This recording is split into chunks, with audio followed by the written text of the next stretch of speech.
ವಿಘ್ನರಾಜ ವಿಶುದ್ಧವಾಣಿ ವಿಶಿಷ್ಟ ವಿಷ್ಣು ವಿಶೇಷ ಶಂಕರ ವಾಯು ಜಲ ಗಗನ ಅನಲ ಅಣು ಓಂಕಾರ ಬ್ರಹ್ಮಾಂಡ ಆದಿಮಧ್ಯಾಂತದ ವ್ಯಾಪ್ತಕ್ಕೆ ಸಚ್ಚಿತ್ ಆನಂದ ಆತ್ಮಜ್ಞಾನಕ್ಕೆ ರೂಪು ನೂರರ ಶುದ್ಧ ಚೈತನ್ಯಕ್ಕೆ ನಮೋ ನಮಃ.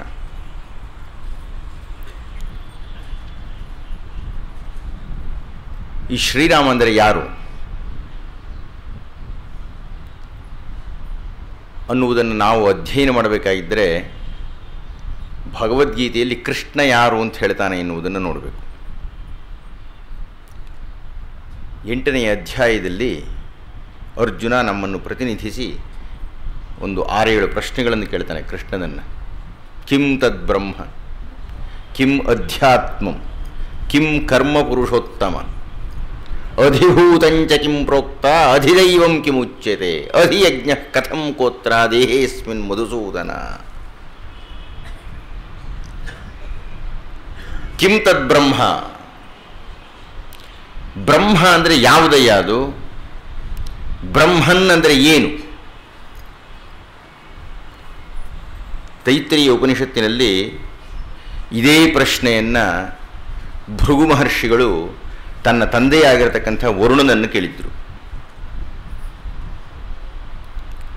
ಭೃಗುರ್ವೈ ವಾರುಣಿಹಿ ವರುಣಂ ಪಿತರಮುಪಸಸಾರ ಅಧೀಹಿ ಭಗವೋ ಬ್ರಹ್ಮೇತಿ.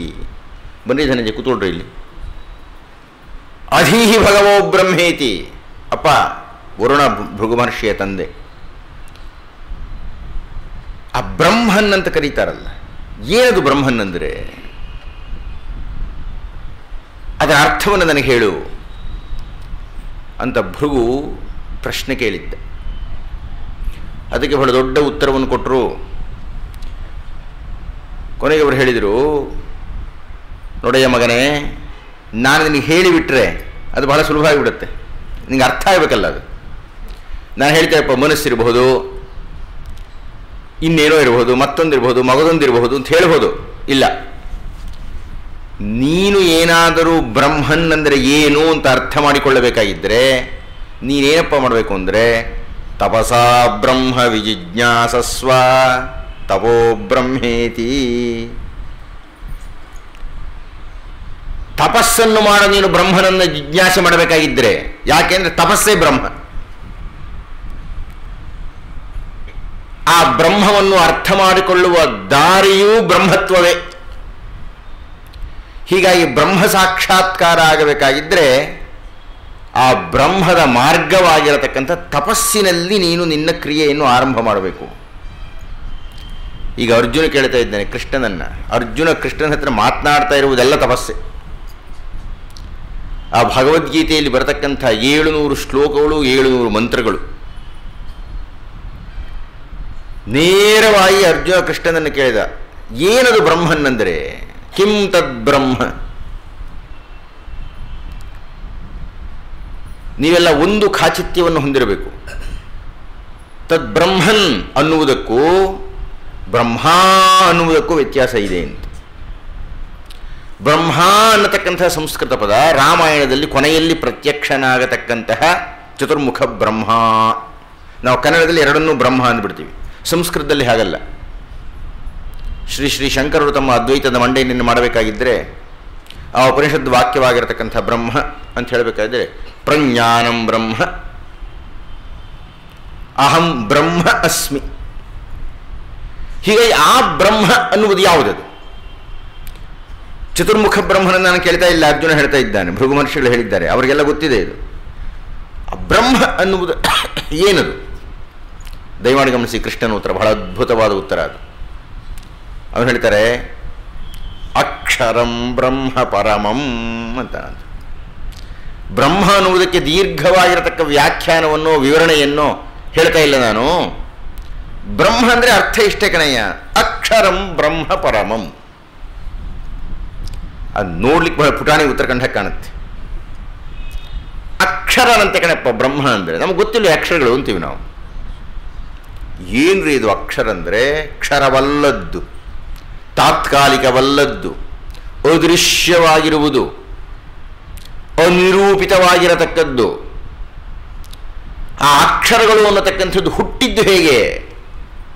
ನೃತ್ತಾವಸಾನೆ ನಟರಾಜರಾಜೋ ನನಾದ ಡಕ್ಕಾಂ ನವಪಂಚವಾರಂ ಉದ್ಧೃತ್ತ ಕಾಮ ಸನಕಾದಿಸಿದ್ಧಂ ಏತದ್ವಿವರ್ಷೆ ಶಿವಸೂತ್ರಜಾಲಂ ಇವನು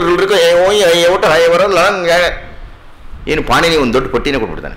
14 ಬಾರಿ ಆ ಶಿವನ ಡಮರುಗದಿಂದ ಸೂತ್ರಗಳು ಹೊರಟು ಬಂದಂತೆ ಅಕ್ಷರಗಳಾಗಿ.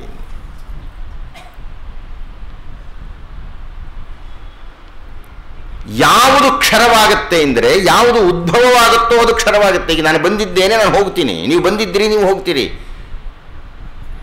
ಬರದೇ ಹೋಗದೇ ಇರುವುದು ಅಂದರೆ ಕ್ಷರವಿಲ್ಲದ್ದು, ಯಾವಾಗಲೂ ಇರತಕ್ಕಂಥದ್ದು, ಸನಾತನವಾಗಿರತಕ್ಕದ್ದು. ಸನಾತ ಅಂದರೆ ಸದಾತನವಾಗಿರತಕ್ಕದ್ದು, ಶಾಶ್ವತವಾಗಿರತಕ್ಕದ್ದು. ಅದು ಅಕ್ಷರ. ಅದು ಬರೀ ಬ್ರಹ್ಮ ಅಲ್ಲ, ಅದು ಪರಮಬ್ರಹ್ಮ ಅಂತ ಹೇಳ್ತಾನತ. ಅಕ್ಷರಂ ಬ್ರಹ್ಮ ಪರಮಂ. ಯಾವುದೇ ಹಾಗಾದ್ರೆ ಅಕ್ಷರ ಇನ್ನೂ ನನಗೆ ಅರ್ಥ ಆಗ್ತಾ ಇಲ್ವಲ್ಲ ಅಂತ ಅರ್ಜುನ ಒದ್ದಾಡಿದ್ರೆ 8ನೇ ಅಧ್ಯಾಯದಲ್ಲಿ ವಿವರಣೆಯನ್ನು ಕೊಡ್ತಾ ಹೇಳ್ತಾನೆ. ಅದು ನನ್ನ ಮನೆ ಕಣೆ ಅಂದ್ಬಿಡ್ತಾನೆ ಕೊನೆಗೆ. ತದ್ಧಾಮ ಪರಮಂ ಮಮ. ಆ ಅಕ್ಷರ ಅನ್ನತಕ್ಕದ್ದೇ ನನ್ನ ಕ್ಷೇತ್ರ, ಅದೇ ನನ್ನ ಮನೆ. ಅದನ್ನು ಮುಂದೆ ಆತ 13ನೇ ಅಧ್ಯಾಯದಲ್ಲಿ ಹೆಚ್ಚು ವಿಸ್ತಾರವಾಗಿ ಚರ್ಚೆ ಮಾಡ್ತಾ ಹೋಗ್ತಾನೆ. ಇಷ್ಟನ್ನು ಈಗ ಯಾಕೆ ನಾನು ಮಾತಾಡ್ತಾ ಇದ್ದೇನೆ ಇದ್ದಕ್ಕಿದ್ದ ಹಾಗೆ ಅಂದರೆ, ರಾಮಾಯಣದಲ್ಲಿ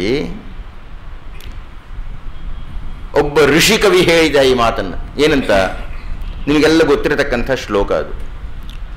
ಕೂಜಂತಂ ರಾಮ ರಾಮ ಇತಿ ಮಧುರಂ ಮಧುರ ಅಕ್ಷರಂ. ಆರುಹ್ಯ ಕವಿತಾ ಶಾಖಾಂ ವಂದೇ ವಾಲ್ಮೀಕಿ ಕೋಕಿಲಂ. ಈ ಸಂಸಾರ ಅನ್ನತಕ್ಕಂಥ ವೃಕ್ಷದಲ್ಲಿ ಅನೇಕ ಶಾಖೆಗಳಿದೆ, ಟೊಂಗೆಗಳಿದೆ. ಅಲ್ಲಿ ಒಂದು ಶಾಖೆ ಸಾಹಿತ್ಯ ಅನ್ನತಕ್ಕಂಥದ್ದು. ಆರುಹ್ಯ ಕವಿತಾ ಶಾಖಾಂ. ಆ ಕವಿತ್ವ ಕಾವ್ಯ ಅನ್ನತಕ್ಕಂಥ ಕೊಂಬೆಯ ಮೇಲೆ ಕುಳಿತಂತಹ ವಾಲ್ಮೀಕಿ ಅನ್ನುವ ಕೋಗಿಲೆ ಕೂಜಂತಂ ಕುಹು ಕುಹು ಅಂತ ಹೇಳ್ತಾ ಇದೆಯಂತೆ. ಏನು ಹೇಳ್ತಾ ಇದ್ದರೆ ರಾಮ ರಾಮ ಅನ್ನುವ ಮಧುರವಾದ ಅಕ್ಷರವನ್ನು ಹೇಳ್ತಾ ಇದೆ.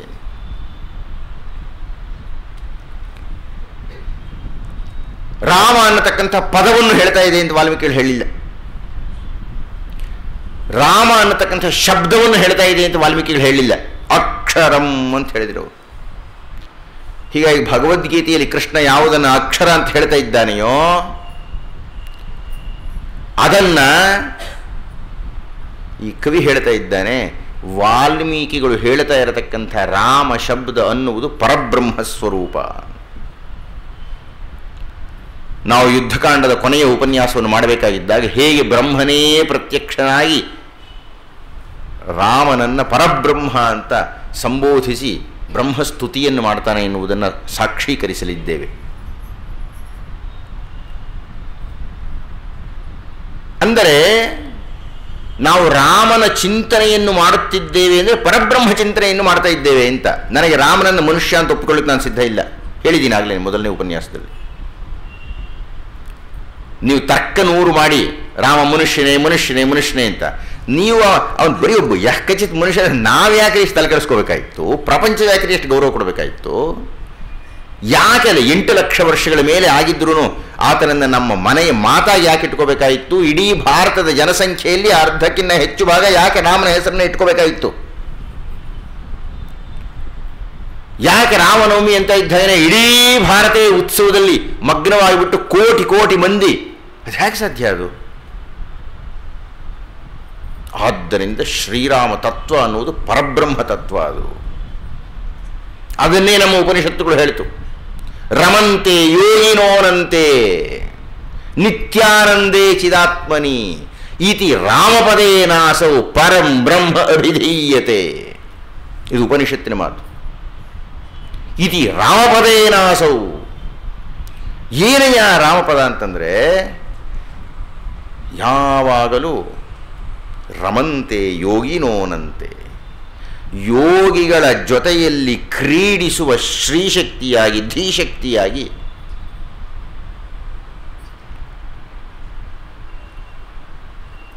ಆ ರಾಮ ಶಬ್ದ ಅನ್ನತಕ್ಕದ್ದು, ರಾಮ ಅಕ್ಷರ ಅನ್ನತಕ್ಕದ್ದು ಪರಬ್ರಹ್ಮ ವಸ್ತುವಾಗಿ ಬಿಟ್ಟಿದೆ. ಆದ್ದರಿಂದ ರಾಮನನ್ನು ನಾವು ಯೋಗೇಶ್ವರನಾಗಿ ನೋಡಬೇಕು. ರಮಂತೆ ಯೋಗಿನೋನಂತೆ, ಯೋಗಿಗಳ ಜೊತೆಗೆ ಬೆರೆಯುವವನು ಯಾರೇ ಅವನು ಯೋಗೀಶ್ವರ, ಅವನು ಯಾರೇ ಅವನೇ ಕೃಷ್ಣ, ಅವನೇ ರಾಮ.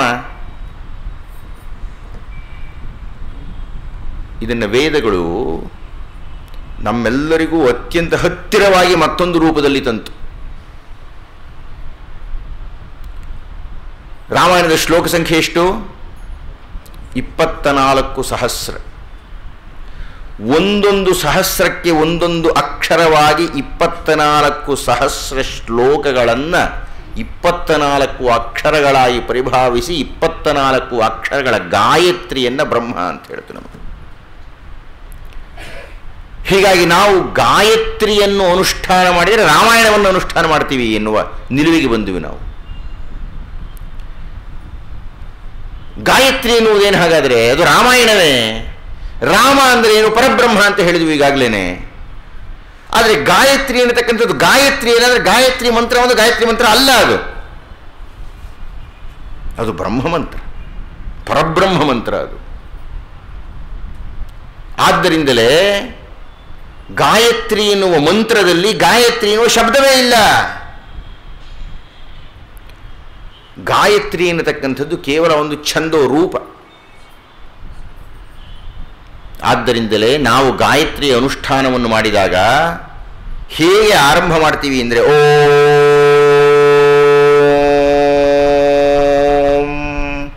ಇತಿ ಏಕಾಕ್ಷರಂ ಬ್ರಹ್ಮ ಅಗ್ನಿರ್ದೇವತಾ ಗಾಯತ್ರಿ ಛಂದ ಅಂತ ನಾವು ಹೇಳ್ತೀವಿ.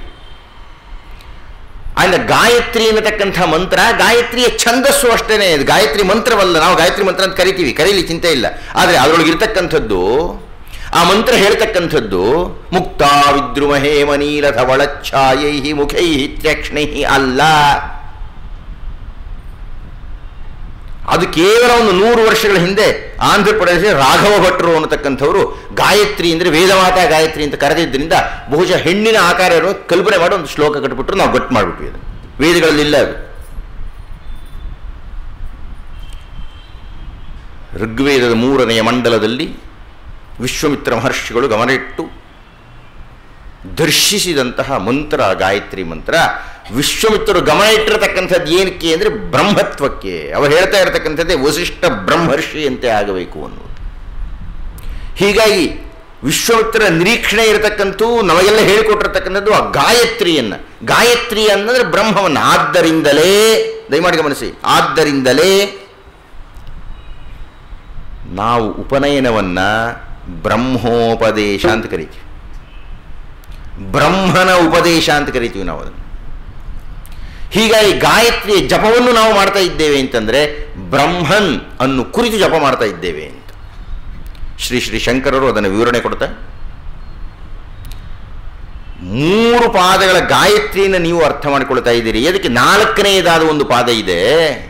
ಆ 4ನೆಯ ಪಾದವೇ ಬ್ರಹ್ಮನ್ ಅನ್ನು ಕುರಿತು ಹೇಳತಕ್ಕದ್ದು. ಮಧ್ವ ಸಿದ್ಧಾಂತದಲ್ಲಿ ಆ ಗಾಯತ್ರಿ ಮಂತ್ರದಲ್ಲಿ ಬರತಕ್ಕಂತಹ ಸವಿತೃ ಅನ್ನುವ ಶಬ್ದ ಉಂಟಲ್ಲ, ಅದೇ ನಾರಾಯಣ ಶಕ್ತಿ. ಅದನ್ನೇ ಕೃಷ್ಣ ತನ್ನ ಆವಾಸ ಅಂತ ಹೇಳ್ತಾ ಇದ್ದಾನೆ. ಹೀಗಾಗಿ ಆತ್ಮೀಯರೇ, ನಾವು ರಾಮಾಯಣವನ್ನು ಅಧ್ಯಯನ ಮಾಡುತ್ತಿದ್ದೇವೆ ಎಂದರೆ ನಾವೆಲ್ಲ ತಪಸ್ವಿಗಳಾಗಿ ಅಧ್ಯಯನ ಮಾಡಬೇಕು, ಬ್ರಹ್ಮ ಸಾಕ್ಷಾತ್ಕಾರಕ್ಕಾಗಿ ಒದ್ದಾಡಬೇಕು. ನಾವು ಆ ರೀತಿ ಅಧ್ಯಯನ ಮಾಡಿದರೆ ನಿಮಗೆ ರಾಮ ಕಾಣಿಸ್ತಾನೆ. ಯಾರು ಯಾರು ರಾಮನಲ್ಲಿ ಈ ಅನುಷ್ಠಾನವನ್ನು ಮಾಡ್ತಾರೆಯೋ ಅವನು ಪರಬ್ರಹ್ಮ ಸ್ವರೂಪ ಅಂತ ಹೇಳಿ ರಾಮಾಯಣವನ್ನು ಓದತಕ್ಕಂಥದ್ದು ಕಾವ್ಯವನ್ನೋ ಕಥೆಯನ್ನೋ ಸಂಗೀತವನ್ನೋ ಅಲ್ಲ, ಅದು ಪರಬ್ರಹ್ಮನ ಜೊತೆಗೆ ನಾವು ಮಾಡತಕ್ಕಂಥ ಅನುಸಂಧಾನ ಅಂತ ನಾವು ಮಾಡಿದರೆ ನಮಗೆ ರಾಮ ಸಾಕ್ಷಾತ್ಕಾರ ಆಗುತ್ತೆ. ಎಷ್ಟು ಜನಕ್ಕಾಗಿಲ್ಲ ರಾಮ ಸಾಕ್ಷಾತ್ಕಾರ? ಬರೀ ರಾಮ ಶಬ್ದವನ್ನು ಜಪಿಸಿಯೇ ತಮ್ಮ ಜೀವನವನ್ನೆಲ್ಲ ಕಳೆದು ಗೆಲುವುಗಳನ್ನೆಲ್ಲ ಕಂಡುಕೊಂಡವರ ಸಂಖ್ಯೆ ಅನಿಯಮಿತವಾಗಿಬಿಟ್ಟಿದೆ. ಹೀಗಾಗಿ ನಾವು ಈ ಏನು 44 ದಿವಸಗಳ ಉಪನ್ಯಾಸಗಳನ್ನು ತಾವು ಅನುಭವಿಸ್ತಾ ಇದ್ದೀರಿ, ಅದೆಲ್ಲ ತಪಸ್ಸನ್ನು ಮಾಡುತ್ತಿದ್ದೀರಿ ಅನ್ನುವ ಅರ್ಥದಲ್ಲಿ ತಾವು ಭಾವಿಸಬೇಕು ಅಂತ ಪ್ರಾರ್ಥನೆ ಮಾಡ್ತಾ, ನನಗೆ ಗೊತ್ತಿದೆ ಪೀಠಿಗೆ ಜಾಸ್ತಿ ಆಯಿತು ಅಂದರೆ ಚಿಂತೆ ಇಲ್ಲ. ಈಗ ನನ್ನ ಉಪನ್ಯಾಸವನ್ನು ರಾಮಸ್ವಾಮಿಗಳೇ, ಪುನರಾರಂಭ ಮಾಡ್ತಾ ಇದ್ದೆ. ಯುದ್ಧಕಾಂಡದಲ್ಲಿ ಯುದ್ಧ ಉಂಟು, ಹೊಡಿ ಬಡಿ ಕಡಿ ಸಾಯಿಸು ರಕ್ತ ಇತ್ಯಾದಿ. ನನಗದೆಲ್ಲ ಅಷ್ಟು ಆಸಕ್ತಿ ಇಲ್ಲ. ಹೆಚ್ಚಾಗಿ ಬಹಳ ಜಾಸ್ತಿ ಹೊಡೆದಾಟ ಇದೆ. ನಮ್ಮ ಉದ್ದೇಶ ಎಲ್ಲೋ ರಾಮಪದದ ಬಗ್ಗೆ ಇದೆ. ಹೊಡೆದಾಡುವುದಲ್ಲ, ಹೊಡೆದಾಡುವುದರ ಅಂತ್ಯದಲ್ಲಿ ಮತ್ತೇನೋ ಸಿಗಬೇಕಲ್ಲ. ರಾಮಾಯಣದ ಅಂತ್ಯದಲ್ಲಿ ಸಿಗುವುದು ಏನು, ಯುದ್ಧಕಾಂಡದ ಕೊನೆಯಲ್ಲಿ ಸಿಗುವುದು ಏನು. ಹೀಗಾಗಿ ನಾನು ಕೊಲೆ ಇತ್ಯಾದಿಗಳನ್ನು ಸ್ವಲ್ಪ ಪಕ್ಕಕ್ಕೆ ಸರಿಸ್ತಾ ಅತ್ಯಂತ ಪ್ರಧಾನವಾಗಿರತಕ್ಕಂಥ ತಾತ್ವಿಕ ಅಂಶವನ್ನು, ಭಾವುಕ ಅಂಶವನ್ನು, ವಿಶೇಷ ಅಂಶವನ್ನು ತಮ್ಮ ಮುಂದೆ ಸಾದರಪಡಿಸಲಿಕ್ಕೆ ಪ್ರಯತ್ನ ಪಡ್ತೀನಿ ಅಂತ ಹೇಳ್ತಾ ಈಗ ಮುಂದುವರಿಯೋಣ. ನಿನ್ನೆ ವಿಭೀಷಣ ಹಾಗೂ ಸಮುದ್ರ ಈ ಎರಡು ವಿಷಯಗಳನ್ನು ನಮ್ಮ ಉಪನ್ಯಾಸದ ಅಂತ್ಯಭಾಗದಲ್ಲಿ ನಾವು ಚರ್ಚೆ ಮಾಡ್ತಾ ಇದ್ವಿ. ವಿಭೀಷಣ ಶರಣಾಗತನಾದವನು, ಸಮುದ್ರರಾಗೆ ಸೆಟೆದು ನಿಂತವನು. ಶ್ರೀ ಮಧುಸೂದನ ಸರಸ್ವತಿಗಳು ಆ ಭಗವದ್ಗೀತೆಯ ಭಾಷ್ಯವನ್ನು ಬರೆಯುವ ಪ್ರಾರಂಭದ ಪ್ರಾರ್ಥನಾ ಶ್ಲೋಕವಾಗಿ ಆ ಕೃಷ್ಣನನ್ನು ಕುರಿತು ಈ ಮಾತು ಹೇಳ್ತಾರೆ. ಪ್ರಪನ್ನ ಪಾರಿಜಾತಾಯ ತೋತ್ರ ವೇತ್ರ್ಯೈಕಪಾಣಯೇ ಜ್ಞಾನ ಮುದ್ರಾಯ ಕೃಷ್ಣಾಯ ಗೀತಾಮೃತ ದುಹೇ ನಮಃ. ಕೃಷ್ಣನಿಗೆ ಎರಡು ಗುಣ ಉಂಟಂತೆ. ನೋಡಿ ಎಷ್ಟು ಅದ್ಭುತವಾಗಿ ಆ ಎರಡು ಕಾವ್ಯಗಳು ರಾಮಕೃಷ್ಣರಲ್ಲಿ ಸಮೀಚೀನವಾಗುತ್ತಾ ಹೋಗುತ್ತೆ. ಪ್ರಪನ್ನ ಪಾರಿಜಾತಾಯ, ಆ ಕೃಷ್ಣ ಎಂಥವನು ಅಂದರೆ ಪ್ರಪನ್ನ, ಪ್ರಪತ್ತಿ. ನಿನ್ನೆ ವಿಶಿಷ್ಟಾದ್ವೈತ ಸಿದ್ಧಾಂತ ಬಗ್ಗೆ ಮಾತಾಡಿದೆ ನಾನು. ಯಾರು ಶರಣಾಗತರಾಗಿ ಬರ್ತಾರೆಯೋ ಅವರಿಗೆ ಪಾರಿಜಾತವಾಗಿ ಬಿಡ್ತಾನಂತೆ, ಕಲ್ಪವೃಕ್ಷವಾಗಿ ಬಿಡ್ತಾನಂತೆ, ಕೇಳಿದ್ದನ್ನು ಕೊಡ್ತಾನಂತೆ. ಶ್ರೀರಾಮರು ಅದನ್ನೇ ಮಾಡಿದ್ರು. ಈಗ ಪ್ರಪನ್ನ ಪಾರಿಜಾತಾಯ, ವಿಭೀಷಣ ಬಂದ, ಶರಣಾಗತನಾದ.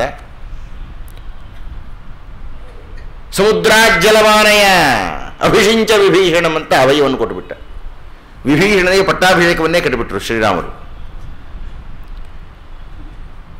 ತೋತ್ರವೇತ್ರೈಕಪಾಣಯೇ, ಕೃಷ್ಣನ ಹತ್ತಿರ ಒಂದು ದಂಡ ಇದೆ ಅಂತ. ಆ ದನಗಳನ್ನು, ಪಶುಗಳನ್ನು, ಅತ್ತಿತ್ತ ಹೋಗುವ ಪಶುಗಳನ್ನು ಸ್ವಲ್ಪ ಏಟು ಕೊಟ್ಟು ಪಕ್ಕಕ್ಕೆ ತರ್ತಾನಂತ. ಮಂದೆ ಬಿಟ್ಟು ಹೋಗಬೇಡ ನೀನು ಅಂತ. ಪಶು ಅಂದರೆ ಇಲ್ಲಿ ಜೀವ ಅನ್ನುವ ಅರ್ಥದಲ್ಲಿ. ಸ್ವಲ್ಪ ವಯಸ್ಸಾಗಿರತಕ್ಕಂಥವರೆಲ್ಲ ಅವರ ನೆನಪುಗಳನ್ನು ಮೆಲುಕು ಹಾಕಿದರೆ ಅವ್ರಿಗೆ ಗೊತ್ತಾಗುತ್ತೆ ದೈವದ ವಿಷಯದಲ್ಲಿ ಅವರು ಯೌವನದಲ್ಲಿ ಹೇಗಿದ್ದರು, ಅಥವಾ ಅವರ ಸುತ್ತಮುತ್ತಲವರು ಹೇಗಿದ್ದರು, ಯಾವ ಯಾವ ಕಾರಣದಿಂದ ಯಾರ್ಯಾರು ಹೇಗೆ ಬದಲಾವಣೆ ಆಗಿಬಿಟ್ರು. ಪರಮನಾಸ್ತಿಕರಾಗಿದ್ದವರು ಈಗ ಹೇಗೆ ಆಸ್ತಿಕರಾಗಿ ಬಿಟ್ಟಿದ್ದಾರೆ, ಅದೆಲ್ಲ ನಮ್ಮ ಅನುಭವಗಳು ಹೇಳುತ್ತೆ. ಹಾಗೆ ಹೇಳುವುದಕ್ಕೆ ಮುಂಚೆ ಅವರಿಗೇನೋ ಒಂದು ಏಟು ಬಿದ್ದಿರುತ್ತೆ. ಅಷ್ಟು ಹಾರಾಡ್ತಾ ಇದ್ದವನು, ತನ್ನನ್ನು ಬಿಟ್ಟರೆ ಇಲ್ಲ ಅಂತ ಕೂಗಾಡ್ತಾ ಇದ್ದವನು, ನನಗೆ ಗೊತ್ತಿದ್ದಾಗೆ ಒಬ್ಬ ತಮಿಳು ನಟ ತಿರುಪತಿ ತಿಮ್ಮಪ್ಪನ ಬೈತಾ ಇದ್ರು ಯಾವಾಗಲೂ. ಸ್ನೇಹಿತರೆಲ್ಲ ಬಲವಂತ ಮಾಡೋರು, ತಿಮ್ಮಪ್ಪ ನೋಡು ತಿಮ್ಮಪ್ಪ ನೋಡು ಅಂತ.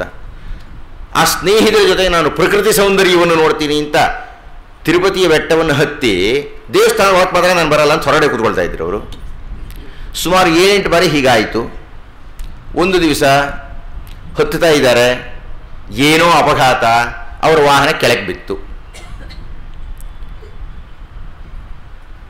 ಆ ಮನುಷ್ಯನಿಗೆ ಇದ್ದಕ್ಕಿದ್ದ ಹಾಗೆ ನಾಸ್ತಿಕತೆ ಸರಿದು ಆಸ್ತಿಕತೆಯ ಆವಿರ್ಭಾವವಾಗುವಂತೆ ಗೋವಿಂದ ಅಂತ ಕೂಗ್ಬಿಟ್ರಂತೆ.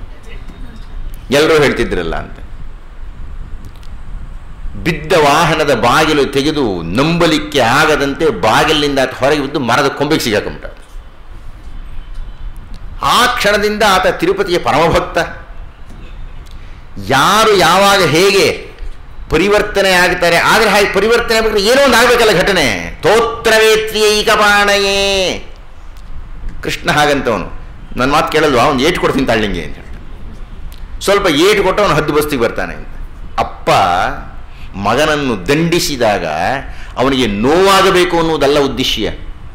ಆ ದಂಡನೆಯ ಗುರಿ ಅವನು ಸನ್ಮಾರ್ಗಕ್ಕೆ ಬರಬೇಕು, ಸರಿಮಾರ್ಗಕ್ಕೆ ಬರಬೇಕು. ಸಮುದ್ರ ತನ್ನ ಮೇರೆಯನ್ನು ಮೀರಿ ವರ್ತಿಸಲಿಕ್ಕೆ ಪ್ರಯತ್ನ ಪಟ್ಟಿದ್ದ. ರಾಮನಂತಹ ರಾಮ ಅವನೇ ಪ್ರಾರ್ಥನೆ ಮಾಡ್ತಾ ಇದ್ದಾನೆ, ಏನಾದರೂ ನನಗೆ ಸಹಾಯ ಮಾಡಯ್ಯ ನೀನು ಅಂತ. ಅವನು ಮಾಡಬೇಕೇ, ಕೇಳಬೇಕೇ? ಇಲ್ಲ. ಆದರೂ ಅವನು ಯಾವುದೋ ಒಂದು ರೂಪವನ್ನು ಧಾರಣ ಮಾಡಿದ್ದಾನಲ್ಲ, ಅದಕ್ಕೊಂದು ಮಿತಿ ಇದೆ. ಎಂದೂ ಶ್ರೀರಾಮರು ತಮ್ಮ ಮಿತಿಯನ್ನು ಮೀರಿದವರಲ್ಲ, ಮನುಷ್ಯ ಮಿತಿಯಲ್ಲಿಯೇ ವ್ಯವಹರಿಸಿದವರು. ಶ್ರೀಕೃಷ್ಣಂತೆ ಛೂ ಅಂತ ಹೇಳಲಿಲ್ಲ ಆತ. ಎಲ್ಲವನ್ನೂ ಮನುಷ್ಯ ಮಾಡಿದಂತೆಯೇ ಮಾಡಿ ಮನುಷ್ಯನನ್ನು ಮೀರಿ ಮಾನವೋತ್ತಮನಾಗಿಬಿಟ್ಟ ಆತ. ಆದರೆ ಈಗಿನ ಸಂದರ್ಭ ನೋಡಿ ಮತ್ತೊಮ್ಮೆ, ಯಾವುದೋ ಒಂದು ಕ್ಷಣದಲ್ಲಿ ವಾಲ್ಮೀಕಿ ಮಹರ್ಷಿಗಳು ರಾಮಶಕ್ತಿಯನ್ನು, ವಿಷ್ಣು ಶಕ್ತಿಯನ್ನು, ಬ್ರಹ್ಮಶಕ್ತಿಯನ್ನು ಮಿಂಚಿಸಿ ಮಾಯ ಮಾಡಿಬಿಡ್ತಾರೆ.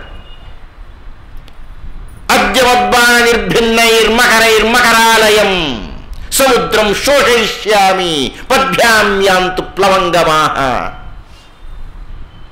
ನಿನ್ನೆ ಆ ಶ್ಲೋಕದಲ್ಲಿ ನಾನು ಉಪನ್ಯಾಸವನ್ನು ನಿಲ್ಲಿಸಿದ್ದೆ. ಸಿಟ್ಟು ಮಾಡಿಕೊಂಡಂತಹ ರಾಮರು ಕೃಷ್ಣನ ವಾಕ್ಯದಂತೆ ತೋತ್ರವೇತ್ರೈಕಪಾಣಯೇ ಆ ಬಿಲ್ಲು ಬಾಣಗಳನ್ನು ಕೈಗೆ ತೆಗೆದುಕೊಂಡು ಅನುಸಂಧಾನ ಮಾಡಿದ್ದಾರೆ. ನಾನೀಗ ಶೋಷಯಿಷ್ಯಾಮಿ, ಆ ಸಮುದ್ರವನ್ನು ಶೋಷಣೆ ಮಾಡಿಬಿಡ್ತೀನಿ. ಸ್ವಾಮಿ ಬಾಣಪ್ರಯೋಗ ಆಗಿಲ್ಲ, ಬರೀ ಶೋಷಯಿಷ್ಯಾಮಿ ಅಂತ ಹೇಳಿ ಅನುಸಂಧಾನ ಮಾಡಿದರು. 1 ಯೋಜನ ದೂರ ನೀರು ಹಿಂದಕ್ಕೆ ಹೋಗ್ಬಿಡ್ತದೆ.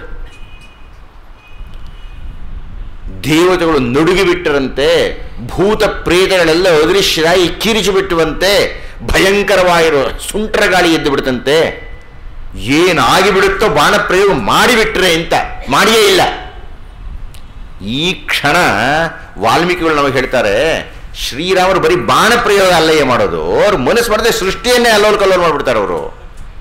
ಅದು ಯಾವುದೋ ಒಬ್ಬ ರಾಜಕುಮಾರನಿಗೆ ಮನುಷ್ಯನಿಗೆ ಬರತಕ್ಕ ಶಕ್ತಿ ಅಲ್ಲ, ಅದು ಮೀರಿದ್ದದು.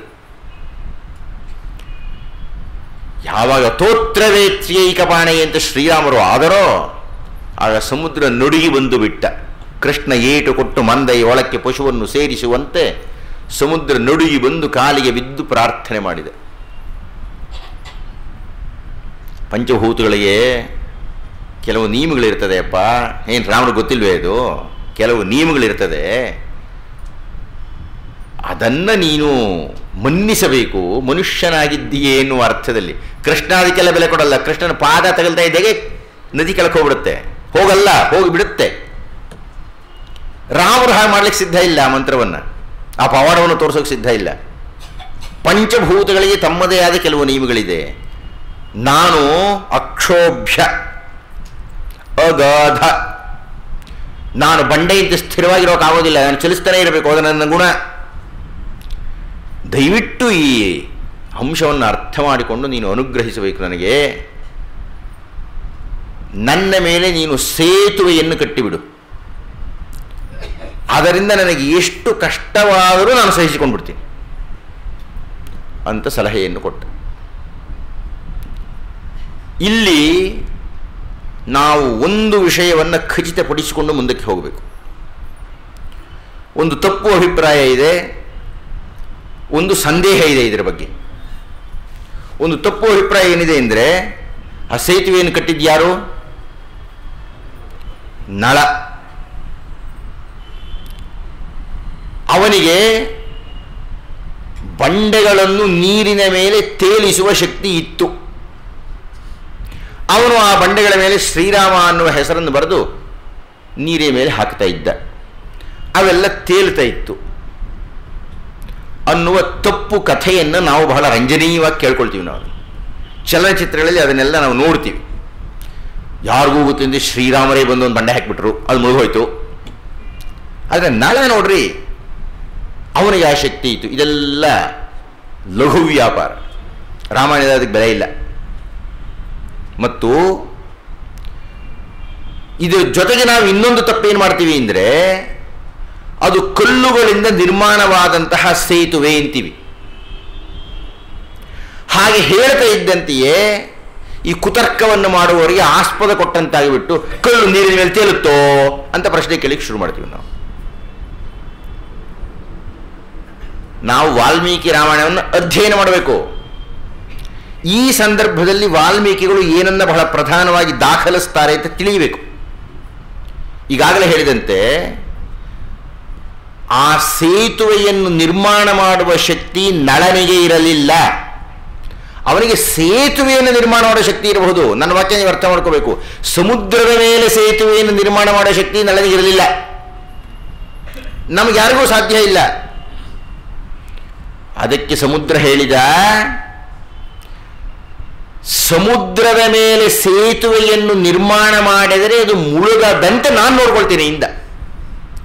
ಹೀಗಾಗಿ ಸೇತುವೆ ತೇಲಿದ್ದು ನಳನಿಂದಾಗಿ ಅಲ್ಲ, ಸಮುದ್ರದಿಂದಾಗಿ. ಆಯ್ತು ಸ್ವಾಮಿ, ಯಾರೋ ಒಬ್ಬರಿಂದ ತೇಲ್ತಲ್ಲ, ಹೇಗೆ ತೇಲ್ತು? ಅದಕ್ಕೂ ವಾಲ್ಮೀಕಿಗಳು ಬಹಳ ಖಚಿತವಾದ ಒಂದು ಉತ್ತರ ಕೊಟ್ಟಿದ್ದಾರೆ. ನನ್ನದು ಮತ್ತೊಂದು ಉತ್ತರ ಇದೆ, ಅದು ನಾನು ಹೇಳ್ತೀನಿ ಕೊನೆಯಲ್ಲಿ. ವಾಲ್ಮೀಕಿಗಳು ವರ್ಣನೆಯನ್ನು ಮಾಡುವಾಗ, ತಾವು ದಯಮಾಡಿ ಆ ಸಂದರ್ಭವನ್ನು ಓದಬೇಕು ಮನೆಗೆ ಹೋಗಿ, ಪುಸ್ತಕ ಇದ್ದರೆ, ಸುಮಾರು 10 ಶ್ಲೋಕಗಳಲ್ಲಿ ಸೇತುವೆಯ ನಿರ್ಮಾಣ ಹೇಗೆ ಆಗ್ತಾ ಇದ್ದಾನೆ, ಮಾವು, ದಾಳಿಂಬ, ಬನ್ನಿ, ತೇಗ, ಮತ್ತಿ, ಸುಮಾರೊಂದು 25-30 ಮರಗಳ ಹೆಸರುಗಳನ್ನು ಹೇಳಿ ಆ ಮರಗಳದ್ದೆಲ್ಲ ದಿಮ್ಮಿಗಳನ್ನು ತಂದು ಹಾಕಿದ್ರಂತೆ. ಕಲ್ಲುಗಳನ್ನು ಅಲ್ಲ ಮೊದಲು ಹಾಕಿದ್ದು. ನೀವು ಒಂದು ಮರದ ದಿಮ್ಮಿ ಒಂದು ಕಲ್ಲಿಡ್ರಿ, ಮುಳುಗಿಬಿಡುತ್ತೆ ಕಲ್ಲು, ಅದು ದಿಮ್ಮಿ ತೇಲುತ್ತೆ. ಇದು ನಾವು ಅರ್ಥ ಮಾಡ್ಕೋಬೇಕಾದ್ದು. ತುಂಬ ವೈಜ್ಞಾನಿಕವಾಗಿಯೂ ತಾಂತ್ರಿಕವಾಗಿಯೂ ವಾಲ್ಮೀಕಿ ಮಹರ್ಷಿಗಳು ದಾಖಲೆ ಮಾಡ್ತಾ ಮೊದಲು ತಂದು ಹಾಕಿದ್ದು 100,000 ಮರಗಳನ್ನು, ಕೊಂಬೆಗಳನ್ನು. ಆ ಕೊಂಬೆಗಳನ್ನು ಸೇರಿಸಿದ್ದಾರೆ. ಅಂದರೆ ಸಮುದ್ರದ ಮೇಲೆ ತೇಲತಕ್ಕಂತಹ ಮರದ ಸೇತುವೆಯ ನಿರ್ಮಾಣ ಮೊದಲಾಗುತ್ತೆ. ಅದರ ಮೇಲೆ ಬಂಡೆಗಳು, ಶಿಖರಗಳು ಇತ್ಯಾದಿ ತಂದು ಹಾಕ್ತಾರೆ, ಮರಳನ್ನು ತಂದು ಹಾಕ್ತಾರೆ. ಗಜಕಡ್ಡಿಗಳನ್ನು ಇಟ್ಕೊಂಡು ನೋಡ್ತಾ ಇರ್ತಾರೆ, ಓರಕೊರೆಯಾಗಬಾರದು ಅಂತ ನೋಡ್ತಾ ಇರ್ತಾರೆ. ಹೀಗಾಗಿ ಅದು ಕಲ್ಲಿನ ಸೇತುವೆಯಂತೆ ಮೇಲೆ ಕಾಣಿಸ್ತಾ ಇದ್ರು ಅದರ ಬುನಾದಿ ಯಾವುದು? ಕಣ್ಣಿಗೆ ಕಾಣಿಸ್ತಿಲ್ಲ. ಅದು ಯಾವುದದು? ಮರದ ಸೇತುವೆ. ಈ ಕಟ್ಟಡ ನಿಂತಿದೆ, ಬುನಾದಿ ಕಾಣಿಸ್ತಾ ಇಲ್ಲ, ಇದಿಷ್ಟೇ ಕಾಣಿಸ್ತಾ ಇರೋದು, ಕೆಳಗಿದೆ ಬುನಾದಿ. ಹೀಗಾಗಿ ಶಿಲಾ ಸೇತುವೆಯ ಕೆಳಗೆ ನಿರ್ಮಾಣವಾಗಿದ್ದು ಮರದ ಸೇತುವೆ. ಆ ಮರದ ಸೇತುವೆ ಸಮುದ್ರದ ಮೇಲೆ ತೇಲತಕ್ಕಂಥದ್ದು ಬಹಳ ಸಹಜ. ಇಷ್ಟೆಲ್ಲ ತೇಲಿತಕ್ಕಂಥದ್ದು, ಇದೆಲ್ಲ ವಿವರಣೆ ಕೊಟ್ಟಿಲ್ಲ ವಾಲ್ಮೀಕಿಗಳು. ಇದನ್ನು ಧ್ವನ್ಯಾತ್ಮಕ ನಾವು ಅರ್ಥ ಮಾಡ್ಕೋಬೇಕು. ಮರಗಳನ್ನು ಯಾಕೆ ಹಾಕ್ಸಿದ್ರು ಮೊದಲು ಅಂತಕ್ಕಂಥದ್ದನ್ನು. ಇನ್ನು ನನಗೆ ಹೊಳಿತಕ್ಕಂಥ ಒಂದು ಕಾರಣ ಅಂದರೆ, ನಾವು ಈ ಸಮುದ್ರದಲ್ಲಿ ನೀರ್ಗಲ್ಲುಗಳನ್ನು ಕೇಳಿದ್ದೇವೆ. ಆ ನೀರ್ಗಲ್ಲುಗಳು ಎಷ್ಟೆಷ್ಟೋ ಮೈಲುಗಳು ಉದ್ದ ಇರ್ತದೆ, ನಾವು ಕೇಳಿದ್ದೀವಿ, ನೋಡಿದ್ದೀವಿ, ಹೌದಾ? ಆ ನೀರ್ಗಲ್ಲುಗಳ ಮೇಲೆ ವಿಮಾನಗಳನ್ನು ಇಳಿಸಿ ಹಾರಿಸಿ ವಿಶ್ರಾಂತಿ ತಗೊಂಡು ಹೋಗತಕ್ಕಂಥ ಪ್ರಯತ್ನಗಳನ್ನೆಲ್ಲ ನಡೆಸಿದ್ದಾರೆ. ಮೈಲುಗಳ ಉದ್ದದ ನೀರ್ಗಲ್ಲುಗಳು. ನನಗನ್ನಿಸುತ್ತೆ ಸಮುದ್ರ ಹೇಳ್ತಾ ಇದೆ ಅದು ಮುಳುಗದಂತೆ ನಾನು ನೋಡ್ಕೊಳ್ತಾ ಇದ್ದೀನಿ ಅಂದರೆ ಬಹುಶಃ ನೀರ್ಗಲ್ಲು ಕೆಳಗೆ ತಯಾರಾಗಿರಬೇಕು ಅನ್ಸುತ್ತೆ. ವಾಲ್ಮೀಕಿಗಳಲ್ಲಿಲ್ಲ ಅದು, ಇದು ನನ್ನ ಊಹೆ ಅಷ್ಟೇನೆ. ವಾಲ್ಮೀಕಿಗಳು ಕೊಟ್ಟಿದ್ದು ಮರದ ಸೇತುವೆ. ನನಗನ್ನಿಸುವುದು ಆ ಮರದ ಸೇತುವೆಯಲ್ಲಿ ಸಮುದ್ರ ಬಹುಶಃ ಶಿಲಾಖಂಡ ಮಾಡಿರಬೇಕು, ಮಂಜಿನ ಖಂಡವನ್ನು ಮಾಡಿರಬೇಕು. ಆದ್ದರಿಂದ ಈ ಎರಡನ್ನೂ ಬಿಟ್ಟರೆ ಮತ್ತೊಂದು ಸಾಧ್ಯತೆ ಇದೆ, ಅದು ಮಂತ್ರಶಕ್ತಿ. ಮಂತ್ರಶಕ್ತಿಯಿಂದ ನೀವು ಏನು ಬೇಕಾದರೂ ಮಾಡ್ಬೋದ್ರಿ. ಈಗ ಒಂದು ಪುಟ್ಟ ಉದಾಹರಣೆಗಳನ್ನು ಬೆಂಗಳೂರಿನಲ್ಲಿ ಗಮನಿಸೋಣ ನಾವು. ನಮಗೆ ಯಾವುದೋ ಒಂದು ವಿದ್ಯೆ ಗೊತ್ತಿಲ್ಲ ಅಂದರೆ, ನಮಗೆ ಏನೋ ಕಾಣಲಿಕ್ಕೆ ಸಿಕ್ಕಿಲ್ಲ ಅಂದರೆ ಅದಿಲ್ಲ ಅಂತ ಅರ್ಥ ಅಲ್ಲ. ನಮ್ಮ ಪಂಚೇಂದ್ರಿಯಗಳ ಮಿತಿಯನ್ನೂ ಮೀರಿದಂಥ ಯಾವುದೋ ಇನ್ನೊಂದು ಶಕ್ತಿ ಬೇಕಲ್ಲ, ಇದೆಯಲ್ಲ. ನಾವು ನಮ್ಮ ಪಂಚೇಂದ್ರಿಯಗಳಲ್ಲಿ ಎಲ್ಲವನ್ನೂ ನಿಗ್ರಹಿಸಲ್ವಲ್ಲ. ನಾವು ಬೇಕು ಅಂದಾಗ ಉಸಿರು ಬಿಟ್ಟು ಬೇಕು ಅಂದಾಗ ಉಸಿರು ತಗೊಳ್ಳಿಕ್ಕಾಗಲ್ಲ. ಸ್ವಾಮಿ, ನಾವು ಕಣ್ಣು ಮುಚ್ಚುತ್ತೀವಿ, ಯಾವಾಗ ತೆಗಿತೀವಿ ಅಂತ ನಮಗೆ ಗೊತ್ತಿಲ್ಲ. ಉಸಿರು ಬಿಡ್ತೀವಿ, ಆ ಉಸಿರು ವಾಪಸ್ ಬರುತ್ತೋ ಇಲ್ಲ ಗೊತ್ತಿಲ್ಲ, ಹೋಗೇ ಬಿಡ್ತದೋ, ಹೋಯ್ತು ಅಂತೀವಿ, ಅಲ್ಲಿ ಉಸಿರು ಹೊರಟೋಯ್ತಪ್ಪ.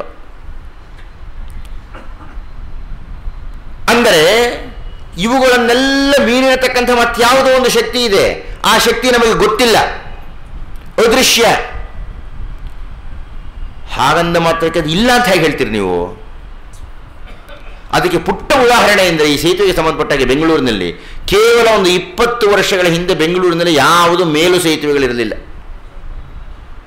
ನಾವು ಸೇತುವೆಗಳ ಕೆಳಗೆ ಓಡಾಡಬಹುದು, ಆ ಸೇತುವೆ ವಾಹನಗಳು ಚಲಿಸಬಹುದು ಅನ್ನೋ ಕಲ್ಪನೆಯೇ ನಮಗಿರಲಿಲ್ಲಪ್ಪ. ಹಾಗಂದ್ರೆ ವಿರಲಿಲ್ಲ ಅಂತಲೇ ಅರ್ಥ.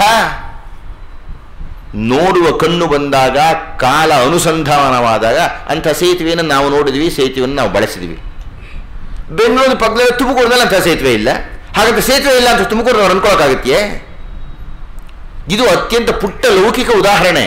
ಇದರ ಅರ್ಥ ಏನು ಅಂದರೆ, ನಮಗೆ ಆ ಸೇತುವೆಯ ಮೇಲೆ ಹೋಗುವ ಯೋಗ್ಯತೆ ಬಂದಾಗ ಸೇತುವೆ ನಿರ್ಮಾಣ ಆಗಿಬಿಡುತ್ತೆ. ಅಂಥ ಸೇತುವೆ ನಮ್ಮ ಮನಸ್ಸಿನಲ್ಲಿ ನಿರ್ಮಾಣವಾದರೆ ಅದರ ಮೇಲೆ ರಾಮರ ಜೊತೆಗೆ ನಾವು ಹೋಗ್ಬೋದು. ಅಂತೂ ರಾಮರು ಸೇತು ಬಂಧನವನ್ನು ಮಾಡಿ ಆ ಸಮುದ್ರದ ದಕ್ಷಿಣದ ಆ ಕಡೆಗೆ ಹೋಗಿ ಕುಳಿತಿದ್ದ. ಬಂದೇ ಬಿಟ್ಟರು ಶ್ರೀರಾಮರು. ಆ ಕಡೆಗೆ ಲಂಕೆ, ಅಲ್ಲೇ ಮಹಾದ್ವಾರ, ಅಲ್ಲೇ ರಾವಣ ಇದ್ದಾನೆ. ಎಷ್ಟು ಹತ್ತಿರ ಆಗ್ಬಿಡ್ತು ಶತ್ರು. ಈಗ ಮನುಷ್ಯ ಪ್ರಯತ್ನವನ್ನೆಲ್ಲ ಮಾಡಿದಂತಹ ರಾವಣ ಅದ್ಭುತವಾದ ಕೋಟೆಯನ್ನು ಕಟ್ಟಿದ್ದ. ಯಾರೂ ಬರಲಿಕ್ಕೆ ಸಾಧ್ಯ ಇಲ್ಲ ಅನ್ನುವ ಅಕ್ಷೋಭ್ಯದ ನಡುವೆ ತನ್ನ ಲಂಕೆಯನ್ನು ನಿರ್ಮಾಣ ಮಾಡಿದ್ದ. ಆದ್ದರಿಂದ ಅವನು ಆ ಹೊತ್ತು ಬ್ರಹ್ಮನನ್ನು ಕೇಳಿದ್ದ, ಮನುಷ್ಯರು ಬರೋಕ್ಕೆ ಸಾಧ್ಯ ಇಲ್ಲ ಬಿಡಯ, ಅಂದರೆ ಮನುಷ್ಯರಿಂದ ನನಗೇನು ಸಾವಿಲ್ಲ. ಆದರೆ ಆ ಮನುಷ್ಯ ಮಿತಿಯನ್ನು ಮೀರಿದ ಪರಾಶಕ್ತಿಯೊಂದು, ಪರಮಶಕ್ತಿಯೊಂದು, ಪರಬ್ರಹ್ಮ ರೂಪವೊಂದು ಬಂದುಬಿಡ್ತು, ಬಂದು ಇಳಿದು ಬಿಡ್ತು. ಯಾವುದೇ ಪವಾಡ ಇಲ್ಲದೆ ಆಗೋಯ್ತಿದೆಲ್ಲ. ತಕ್ಷಣ ರಾವಣನಿಗೆ ಹೆದರಿಕೆ ಆಯಿತು. ಯಥಾ ಪ್ರಕಾರ ಮತ್ತೊಂದು ಸಲ ಮಂತ್ರಾಲೋಚನೆ ಕರೆದ. ಏನು ಮಾಡಬೇಕು. ಅವನ ಪ್ರಹಸ್ತ ಇತ್ಯಾದಿ ಮಹಾಪಾರ್ಶ್ವ ಇವರೆಲ್ಲ ಅವನಿಗೆ ಉಪದೇಶವನ್ನು ಕೊಟ್ಟರು. ಕೆಲವರು ಹೇಳಿದರು, ಅಯ್ಯ ರಾವಣ, ನೀನು ಯಾಕೆ ಹುಂಜದಂತೆ ಆ ಸೀತೆಯನ್ನು ಭೋಗಿಸಿ ಬಿಡಬಾರದು? ಹಾಗೆ ಮಾಡಿದ್ರೆ ಏನಾಗುತ್ತೆ ಗೊತ್ತಾ? ಒಂದು ಸಲ ಸೀತೆ ಹರಿದು ಹೋಗಿದ್ದಾಳೆ ಅಂತ ರಾಮನಿಗೆ ಗೊತ್ತಾನೆ, ಅವನು ಆತ್ಮಹತ್ಯೆ ಮಾಡ್ಕೊಂಡ್ಬಿಡ್ತಾನೆ. ಸೀತೆಯೇ ಇಲ್ಲ ಅಂತ ಆದಮೇಲೆ ಇನ್ನು ರಾಮ ಮಾಡೋದೇನಿದೆ? ಆದ್ದರಿಂದ ನೀನು ಆ ಕೆಲಸವನ್ನು ಮಾಡು ಅಂತ ಹೇಳಿದ್ರು ಅವನ ಸ್ನೇಹಿತರು. ಮಾಡ್ತಾ ಇದ್ದೆ, ಆದರೆ ಆಗ್ತಾ ಇಲ್ಲವೇ ಎಂದ ಅವನು. ಹಿಂದೊಮ್ಮೆ ನಾನು ರಂಭೆಯನ್ನು ಬಲಾತ್ಕಾರ ಮಾಡಿದ್ದಕ್ಕೆ ಬ್ರಹ್ಮಶಾಪವನ್ನು ಕೊಟ್ಟ. ನಿನ್ನ ತಲೆ 100 ಹೋಳಾಗಿಬಿಡ್ತದೆ ಯಾವುದಾದರೂ ಸ್ತ್ರೀಯನ್ನು ನೀನು ಬಲಾತ್ಕರಿಸಿದರೆ ಅಂತ. ನನಗೆ ಬಹಳ ಇಷ್ಟ ನೀನು ಕೊಟ್ಟು ಸಲಹೆ, ಆದರೆ ಮಾಡೋಕ್ಕಾಗ್ತಾ ಇಲ್ಲ, ನಾನು ಏನು ಮಾಡೋದು ಅಂತ ಹೇಳಿ ಒದ್ದಾಡಿದೆ. ಮತ್ತೇನು ಮಾಡೋದು? ರಾವಣ, ನಿನ್ನ ಸಾಹಸ ಏನಾದರೂ ಕಡಿಮೆನೇನಯ್ಯ, ನೀನು ಏನೇನೆಲ್ಲ ಸಾಧಿಸಿದ್ದೀಯ. ಆದ್ದರಿಂದ ಈಗ ನಿನ್ನ ಪ್ರಚಂಡ ಮಂತ್ರಶಕ್ತಿಯಿಂದ ಒಂದು ಕೆಲಸವನ್ನು ಮಾಡು ನೀನು. ರಾವಣ ಮಹಾತಪೋನಿರತ, ಅದರ ಬಗ್ಗೆ ಏನು ಸಂದೇಹ ಇಲ್ಲ. ದರೋಡೆಕೋರನ ಹತ್ರ, ಕಳ್ಳನ ಹತ್ರಲ್ಲೂ ಸಾಕಷ್ಟು ದುಡ್ಡಿರುತ್ತೆ, ಶ್ರೀಮಂತ. ಆದರೆ ಅವನು ನಿಮ್ಮ ಹಾಗೆ ಒಬ್ಬ ಶ್ರೀಮಂತನಾಗಿ ಸಮಾಜದಲ್ಲಿ ಕೂತ್ಕೊಳ್ಳೋಕೆ ಸಾಧ್ಯ ಇಲ್ಲ. ಅವನು ಗುಪ್ತವಾಗಿಯೇ ಇರಬೇಕು, ಮರೆಯಾಗೇ ಇರಬೇಕು. ಅಥವಾ ದುರುಳರಾದರೆ ನಿಮ್ಮನ್ನು ಒದ್ದಾಡಿಸ್ಬೇಕು. ರಾವಣ ಅಂತಹವನು. ಅವನಿಗೆ ತಪಶಕ್ತಿ ವಿಜೃಂಭಿಸ್ತಾ ಇದ್ದ ಹಾಗೇನೆ ಅವನು ಮಾಡಿದ ಮೊಟ್ಟ ಮೊದಲನೇ ಕೆಲಸ ಏನಪ್ಪ ಅಂತಂತ ಹೇಳಿದರೆ, ಅಣ್ಣನ ಕೆನ್ನೆ ಕೊಟ್ಟು ಅವನ ಅಣ್ಣನ ಮನೆ ಕಿತ್ಕೊಂಡ. ಅವನು ವಾಸ್ತವವಾಗಿ ಸ್ವರ್ಣಲಂಕೆ ರಾವಣನದು ಅಲ್ಲ, ಅದು ಕುಬೇರನದು. ಕುಬೇರ ಅಲ್ಲಿ ವಾಸವಾಗಿದ್ದ. ಆ ಕುಬೇರನ ಇವನು ಹೇಳಿ ಕಳಿಸ್ದ, ಇದು ನಮ್ಮ ವಂಶಪಾರಂಪರ್ಯವಾಗಿ ಬಂದಿರತಕ್ಕ ಆಸ್ತಿ. ಅಲ್ಲಿ ಹಿಂದೆ ರಾಕ್ಷಸರು ಇದ್ದರು.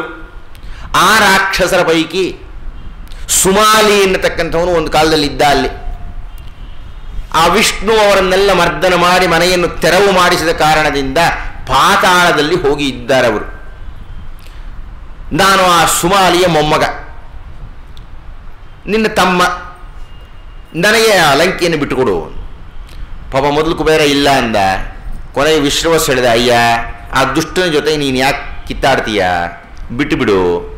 ನಿಮಗೆಲ್ಲ ದೊಡ್ಡವರು ಅದೇ ಹೇಳೋದು, ಬಿಟ್ಬಿಡ್ರಿ ಹೋಗಲಿ, ಯಾಕೆ ಕೆಟ್ಟವ್ರ ಜೊತೆ ಕಾದಾಡ್ತೀರಿ ನೀವು. ಬಿಟ್ಟು ರಾವಣ ಹೋಗಿ ಅಲ್ಲಿ ನೆಲೆಸಿದ. ಆಮೇಲೆ ಏನು ಮಾಡ್ದ? 4 ದಿಕ್ಕುಗಳಿಗೆ ದಂಡಯಾತ್ರೆ ಮಾಡಿದ. ಎಲ್ಲರನ್ನೂ ಗೆದ್ದ. ವರುಣ ಲೋಕಕ್ಕೆ ಹೋದ. ವರುಣನನ್ನು ಸೋಲಿಸ್ತೀನಿ ಅಂತ ಹೇಳ್ದ. ಯಮನ ಹತ್ತಿರಕ್ಕೆ ಹೋದ. ಯಮನ ಮೇಲೆ ರಾವಣ ಯುದ್ಧ ಮಾಡಲಿಕ್ಕೆ ಹೋದಾಗ ಬಹಳ ಅದ್ಭುತವಾದ ಸ್ವಾರಸ್ಯಕರವಾದ ಪ್ರಸಂಗ ಅದು. ಎಲ್ಲರನ್ನೂ ಸೋಲಿಸಿದಂತೆ ಯಮನನ್ನು ಸೋಲಿಸ್ಲಿಕ್ಕೆ ಸಾಧ್ಯ ಇಲ್ಲ ರಾವಣ. ಯಮ ಸಿದ್ಧನಾಗಿ ಬಿಟ್ಟ ಯುದ್ಧ ಮಾಡಲಿಕ್ಕೆ. ಮೃತ್ಯುಪಾಶಗಳು ಕಾಲ ಯಮದಂಡ ಎಲ್ಲ ಬಂದು ಸಜ್ಜಾಗಿ ಬಿಡ್ತು. ರಾವಣನ ಮೇಲೆ ಮೃತ್ಯು ದೇವತೆ ಯಮನಿಗೆ ಹೇಳುತ್ತೆ, ಒಂದ್ಸಲ ನನಗೆ ಅನುಜ್ಞೆ ಕೂಡ ನಾನೊಂದ್ಸಲ ನೋಡ್ಬಿಡ್ತೀನಿ, ರಾವಣ ಸತ್ತೋಗಲೇಬೇಕೀಗ. ಆದರೆ ಇನ್ನೇನು ಯುದ್ಧ ಆರಂಭ ಆಗಬೇಕು ಅಂದರೆ ಬ್ರಹ್ಮ ಪ್ರತ್ಯಕ್ಷನಾದ. ಆತ ಹೇಳ್ದ, ಯಮಧರ್ಮರಾಯ ಸ್ವಲ್ಪ ನಿಲ್ಲಪ್ಪ, ನಾನು ನಿಂಗೂ ವರ ಕೊಟ್ಬಿಟ್ಟಿದ್ದೀನಿ, ಅವನಿಗೂ ವರ ಕೊಟ್ಬಿಟ್ಟಿದ್ದೀನಿ. ಅವನೇನಾದರೂ ನಿನ್ನ ಮೇಲೆ ಯುದ್ಧ ಮಾಡಿ ಗೆದ್ದರೆ ಮೃತ್ಯುವನ್ನು ಗೆದ್ದಂತೆ ಆಗಿಬಿಡುತ್ತೆ, ಸಾಧ್ಯ ಇಲ್ಲ, ಹಾಗಾಗಿ ಕೂಡುದು. ಅಕಸ್ಮಾತ್ ನೀನು ಗೆದ್ದರೆ ಅವನು ಕೊಟ್ಟರೋ ವರ ಹೋಗಿಬಿಡುತ್ತೆ. ಆವಾಗ ಎರಡು ಕಡೆಯೂ ನಾನು ಸುಳ್ಳೋನಾಗ್ಬಿಡ್ತೀನಿ ಅಂದ, ದಯವಿಟ್ಟು ಅದೃಶ್ಯನಾಗು ಒಂದ ಯಮನಿಗೆ. ಯಮ ಕಾಣಿಸದೆ ಆದ, ನಾನು ಗೆದ್ದೆ ಎಂದ. ಅವನು ದುರ್ಬಲರು ಅಥವಾ ದುರುಳರು ಎಲ್ಲ ಹೀಗೆ ಸ್ವಯಂ ಘೋಷಣೆಯನ್ನು ಮಾಡ್ತಾರೆ, ನಾವು ಗೆದ್ದಿದ್ದೀವಿ. ನಿಜವಾದ ಗೆಲುವು ರಾಮನದ ಕೊನೆಯಲ್ಲಾಗಬೇಕಲ್ಲ. ಭೋಗವತಿಗೆ ಹೋದ, ಅಲ್ಲಿ ಗೆದ್ದ, ನಾಗಗಳನ್ನೆಲ್ಲ ತನ್ನ ವಶಪಡಿಸಿಕೊಂಡ. ಮೊನ್ನೆ ನನಗೊಬ್ಬರು ಒಂದು ಪುಸ್ತಕವನ್ನು ಕೊಟ್ಟರು, ಆ ಮಹಾರಾಷ್ಟ್ರದ ಸನ್ಮಾನ್ಯ, ಅವರ ಹೆಸರು ಮರ್ತೋಯ್ತು, ವರ್ತಕ ಅನ್ನೋರು ಯಾವುದೋ ಒಂದು ವಾಸ್ತವ ರಾಮಾಯಣ ಅಂತ ಬರೆದಿದ್ದಾರೆ ಅಂತ ಹೇಳಿ. ನನಗೆ ಇಲ್ಲದ ಕಾಲದಲ್ಲಿ ಒಂದಷ್ಟು ನೋಡಿದೆ. ಅವರು ಬಹಳ ಸ್ವಾರಸ್ಯಕರವಾದ ಕೆಲವು ಸಂಗತಿಗಳನ್ನು ಹೇಳ್ತಾರೆ. ಈ ರಾವಣ ಅನ್ನತಕ್ಕಂಥವನು ಪುಷ್ಪಕ ವಿಮಾನವನ್ನು ಹತ್ತಿ ಸುಮಾಲಿಯ ಮಾತನ್ನು ಕೇಳಿಕೊಂಡು ಎಲ್ಲೆಲ್ಲಿ ಅವನು ತನ್ನ ವಿಜಯವನ್ನು ಸ್ಥಾಪನೆ ಮಾಡಿದ ಅಂದರೆ ಅವನು ಅಂಟಾರ್ಕ್ಟಿಕಾಗೆ ಹೋಗಿದ್ದ ಅಂತಾರೆ. ಅದು ದಕ್ಷಿಣ ದಿಕ್ಕಿನಲ್ಲಿದೆ, ಅದು ವರ್ಷದ 6 ತಿಂಗಳಲ್ಲಿ ಕತ್ತಲ ಕೂಪದಲ್ಲಿ ಇರುತ್ತದೆ. ಯಮನ ನರಕದ ವರ್ಣನೆ ಎನ್ನತಕ್ಕಂಥದ್ದು ಅಂಟಾರ್ಕ್ಟಿಕಾಗೆ ಸರಿ ಹೋಗುತ್ತೆ. ಅಲ್ಲಿಂದ ಅವನು ಪಾತಾಳಕ್ಕೆ ಹೋದ ಅಂತ ಹೇಳಿದ್ರೆ ದಕ್ಷಿಣ ಅಮೆರಿಕಕ್ಕೆ ಹೋದ. ಅವನು ಅಲ್ಲಿಯೂ ಗೆದ್ದು ಬಂದ, ಆಫ್ರಿಕಾವನ್ನು ಗೆದ್ದ. ಹಾಗೆ ಗೆದ್ದಿದ್ದರಿಂದಲೇನೆ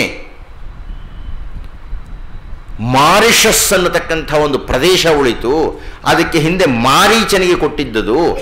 ಆ ದೇಶ ಈ ಹೊತ್ತು ಮಾರೀಚ ಅನ್ನೋದು ಮಾರಿಷಸ್ ಅಂತ ಬದಲಾವಣೆಯಾಗಿದೆ. ಈ ರೀತಿಯ ಕೆಲವು ಹೆಸರುಗಳಿಗೆ ಅವರ ಅರ್ಥದ ಕೆಲವು ಹೇಳ್ತಾರೆ. ಅಕಸ್ಮಾತ್ ನಿಜವೇ ಆಗಿದ್ದರೆ ರಾವಣ ಅಷ್ಟೆಲ್ಲ ಪ್ರಸಿದ್ಧನಾಗಿ ಬಿಟ್ಟಿದ್ದ. ಅಷ್ಟೆಲ್ಲ ಪ್ರಸಿದ್ಧನಾಗಲಿ ಅವನ್ನ ನಮ್ಮ ರಾಮ ಹೊಡೆದು ಹಾಕಿದಾರದು ಮುಖ್ಯ ಅಷ್ಟೇ. ನಿಮ್ಮ ಶತ್ರು ಮಹಾಭಯಂಕರನಾಗಿದ್ದಾನೆ ಅಂತಂದರೆ ರಾವಣನಿಗೆ ಅಂಥದ್ದೇನೂ ಇಲ್ಲ ಪಾಪ, ಅವನು ಬರೀ ತಪಸ್ವಿ. ಅವನು ಬದುಕಿದ್ದೇ ಧರ್ಮಕ್ಕೆ ಸತ್ಯಕ್ಕೆ. ಅವನು ಬಂದ, ತಪ್ಪು ಮಾಡಿದವನು ಹೊಡೆದ, ಅವನು ಮುಗೀತಲ್ಲಿಗೆ. ಆ ರಾವಣ ನೋಡಿ, ನಿನ್ನೆ ತಾನೇ ನಾವು ರಾಮನ ಮಾತನ್ನು ಕೇಳಿದ್ವಿ. ಏನಂತ? ವಿಭೀಷಣೋ ವಾ ಸುಗ್ರೀವ ಯದಿ ವಾ ರಾವಣ ಸ್ವಯಂ. ರಾಮನ ಔದಾರ್ಯ ನೋಡಿ, ರಾವಣನೇ ಬಂದರೂ ನಾನು ಕ್ಷಮಿಸಿಬಿಡ್ತೀನಿ ಅಂತ ಹೇಳ್ತಾ ಇದ್ದಾನೆ ರಾಮ. ಇಲ್ಲಿ ರಾವಣ ಏನು ಮಾಡ್ದ? ತನ್ನ ಮಂತ್ರಿಗಳ ಮಾತನ್ನು ಕೇಳಿ ದೊಡ್ಡ ಯೋಜನೆಯನ್ನು ಮಾಡಿದ. ಅವನು ಹಿಂದೊಮ್ಮೆ ನೀನು ಹೇಳಿದೆ ಹೋಗಿ ಸೀತೆಯನ್ನು ಕೆಡಿಸು ಅಂತ, ಕೆಡಿಸೋಕೆ ನಂಗೆ ಆಗ್ತಾ ಇಲ್ಲ.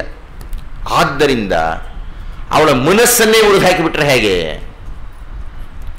ಬಾ ನನ್ನ ಜೊತೆಗೆ, ನಾನು ಹೇಳಿದ್ದೇನೆ ತಗೊಂಡು ಬಾ.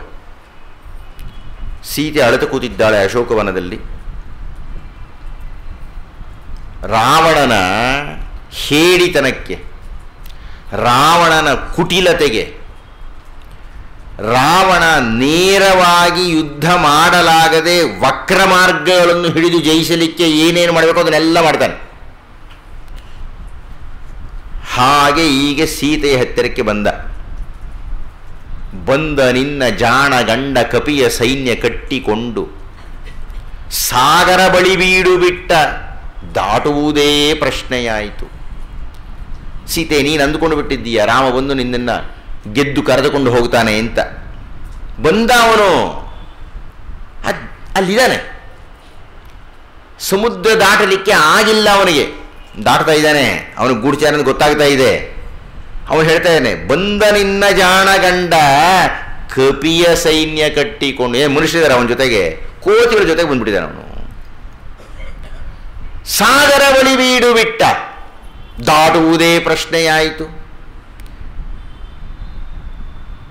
ಅಂಬುಧಿಯನು ಈಜುವನೆ, ತಿಮಿಂಗಿಲಗಳುಂಟು ನಕ್ರ, ಕೋತಿಯೆಲ್ಲ ಹಾರಲಿಕ್ಕೆ ವಿಮಾನವೂ ಬಳಿಯಲಿಲ್ಲ. ಈಜುಕೊಂಡು ಬರ್ತಾನೆ, ತಿಮಿಂಗಿಲಗಳಿದೆಯಮ್ಮ ಅಂದ. ಅವಳು ಮಹಾ ಹೆದರ್ಕೊಳ್ತಾ ಇದ್ದಾಳೆ. ಅವಳು ಮೊಸಳೆಗಳಿದೆ, ಏನು ಈಜುಕೊಂಡು ಬರೋಕ್ಕಾಗತ್ತೆಯೇ? ಅಲ್ಲಿ ಹಾರ್ತಾನೆಯೇ ಹನುಮಂತ ಬಂದಾಗೆ ಕೋತಿಯಲ್ಲ ಅವನು. ವ್ಯರ್ಥಮನಸ್ಕನಾಗಿ ಭಗ್ನ ಮನೋರಥನಾಗಿ ಹೊರಳಿ ಹೊರಳಿ ನಿದ್ದೆ ಹೋದ ಕಪಿಗಳಿಗೋ ಅಂತೆ ಮುಂಕು. ಬೆಳಗ್ಗಿನಿಂದ ಕೂತ್ಕೊಂಡು ಯೋಚನೆ ಮಾಡಿದರು, ಹೇಗೆ ದಾಟೋದು ಅನ್ನತಕ್ಕಂಥದ್ದು ತೀರ್ಮಾನ ತಗೊಳ್ಳಿಕ್ಕೆ ಆಗಲಿಲ್ಲ.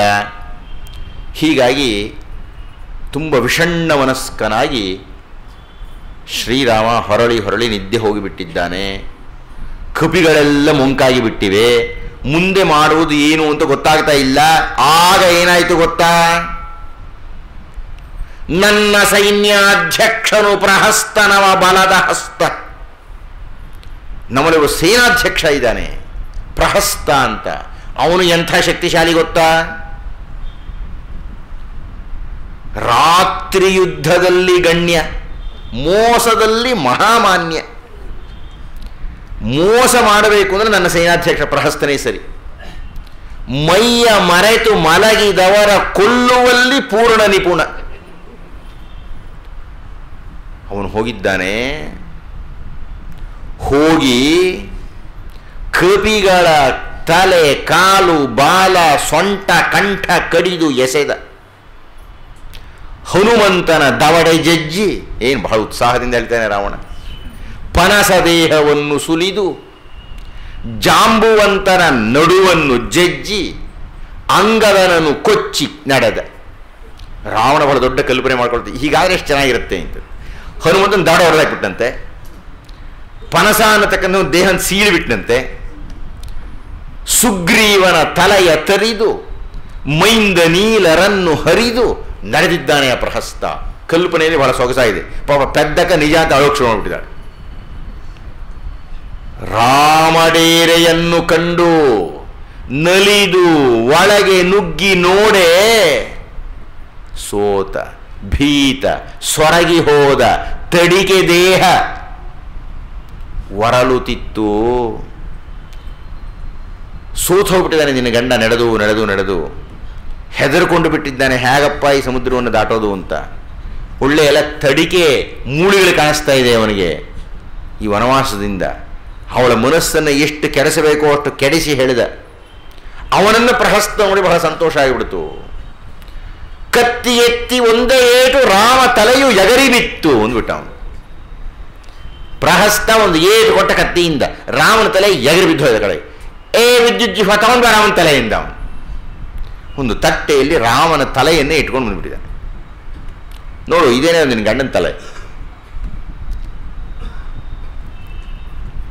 ಪಾಪ ಸೀತೆಯ ಸ್ಥಿತಿ ಏನಾಗಿರಬೇಕು. ಅವಳು ಮಹಾಸಾಧ್ವಿ, ಸ್ವಲ್ಪ ಹೆದರಿಕೆ ಜಾಸ್ತಿ ಆಕೆಗೆ. ರಾಮನ ಹೆಂಡತಿಯಾಗಿ ಬೇರೆ ಥರ ಇರಬೇಕಾಯಿತು. ಅವಳು ದಶರಥನಿಗೆ ಕೈಕೆ ಇದ್ದಂತೆ ಇರಬೇಕಾಯಿತು, ಕೃಷ್ಣನಿಗೆ ಸತ್ಯಭಾಮೆ ಇದ್ದಂತೆ ಇರಬೇಕಾಯಿತು. ಇಲ್ಲ, ಪಾಪ ಅವಳು ರುಕ್ಮಿಣಿ ಇದ್ದ ಮೃದು ಬಹಳ ಜಾಸ್ತಿ. ನಡುಗುತ್ತಾ ಕೂತ್ಕೊಂಡ್ಬಿಟ್ರು, ಅಳುತ್ತಾ ಕೂತ್ಕೊಂಡ್ಬಿಟ್ರು. ರಾವಣ ಹೇಳಿದ, ಇನ್ನೂ ನಂಬಿಕೆ ಇದೆ ನಿನ್ನ ಗಂಡನ ಮೇಲೆ? ಬಾ, ಈಗಲಾದರೂ ನನ್ನ ಅಂಕವನ್ನು ಏರು. ಈಗಲೂ ನೀನು ನನ್ನ ಎಲ್ಲ ರಾಣಿಯರಿಗೂ ಮುಖ್ಯಸ್ಥಳಾಗಿರ್ತೀಯ. ನೀನು ಏನು ಹೇಳಿದರೆ ಅದನ್ನು ನಾನು ಪಾಲನೆ ಮಾಡ್ತೀನಿ. ನಾನು ದೀನನಾಗಿ ಬೇಡಿಕೊಳ್ತೀನಿ ಅಂದ್ಬಿಟ್ಟ ಅವನು. ಇದು ಯಾವ ಸೀಮೆ ಪ್ರೇಮನ್ರಿ? ರಾವಣ ಅಷ್ಟು ದೊಡ್ಡವನಾದರೆ ಈ ದೈನ್ಯ ಯಾಕೆ ಅವನಿಗೆ? ಹೆಣ್ಣು ಒಲಿದು ಬರಬೇಕು, ಬಲವಂತದಿಂದ ಹೆಣ್ಣು ಬರಲ್ಲ. ಬಲವಂತದಿಂದ ಹೆಣ್ಣು ಬಂದರೆ ಅವಳು ಅವನನ್ನು ಆಡಿಸ್ತಾ ಇರ್ತಾಳೆ. ಕುವೆಂಪು ಅವರು ಬಹಳ ಒಳ್ಳೆ ಉದಾಹರಣೆ ಕೊಡ್ತಾರೆ ಇದಕ್ಕೆ. ನೀವು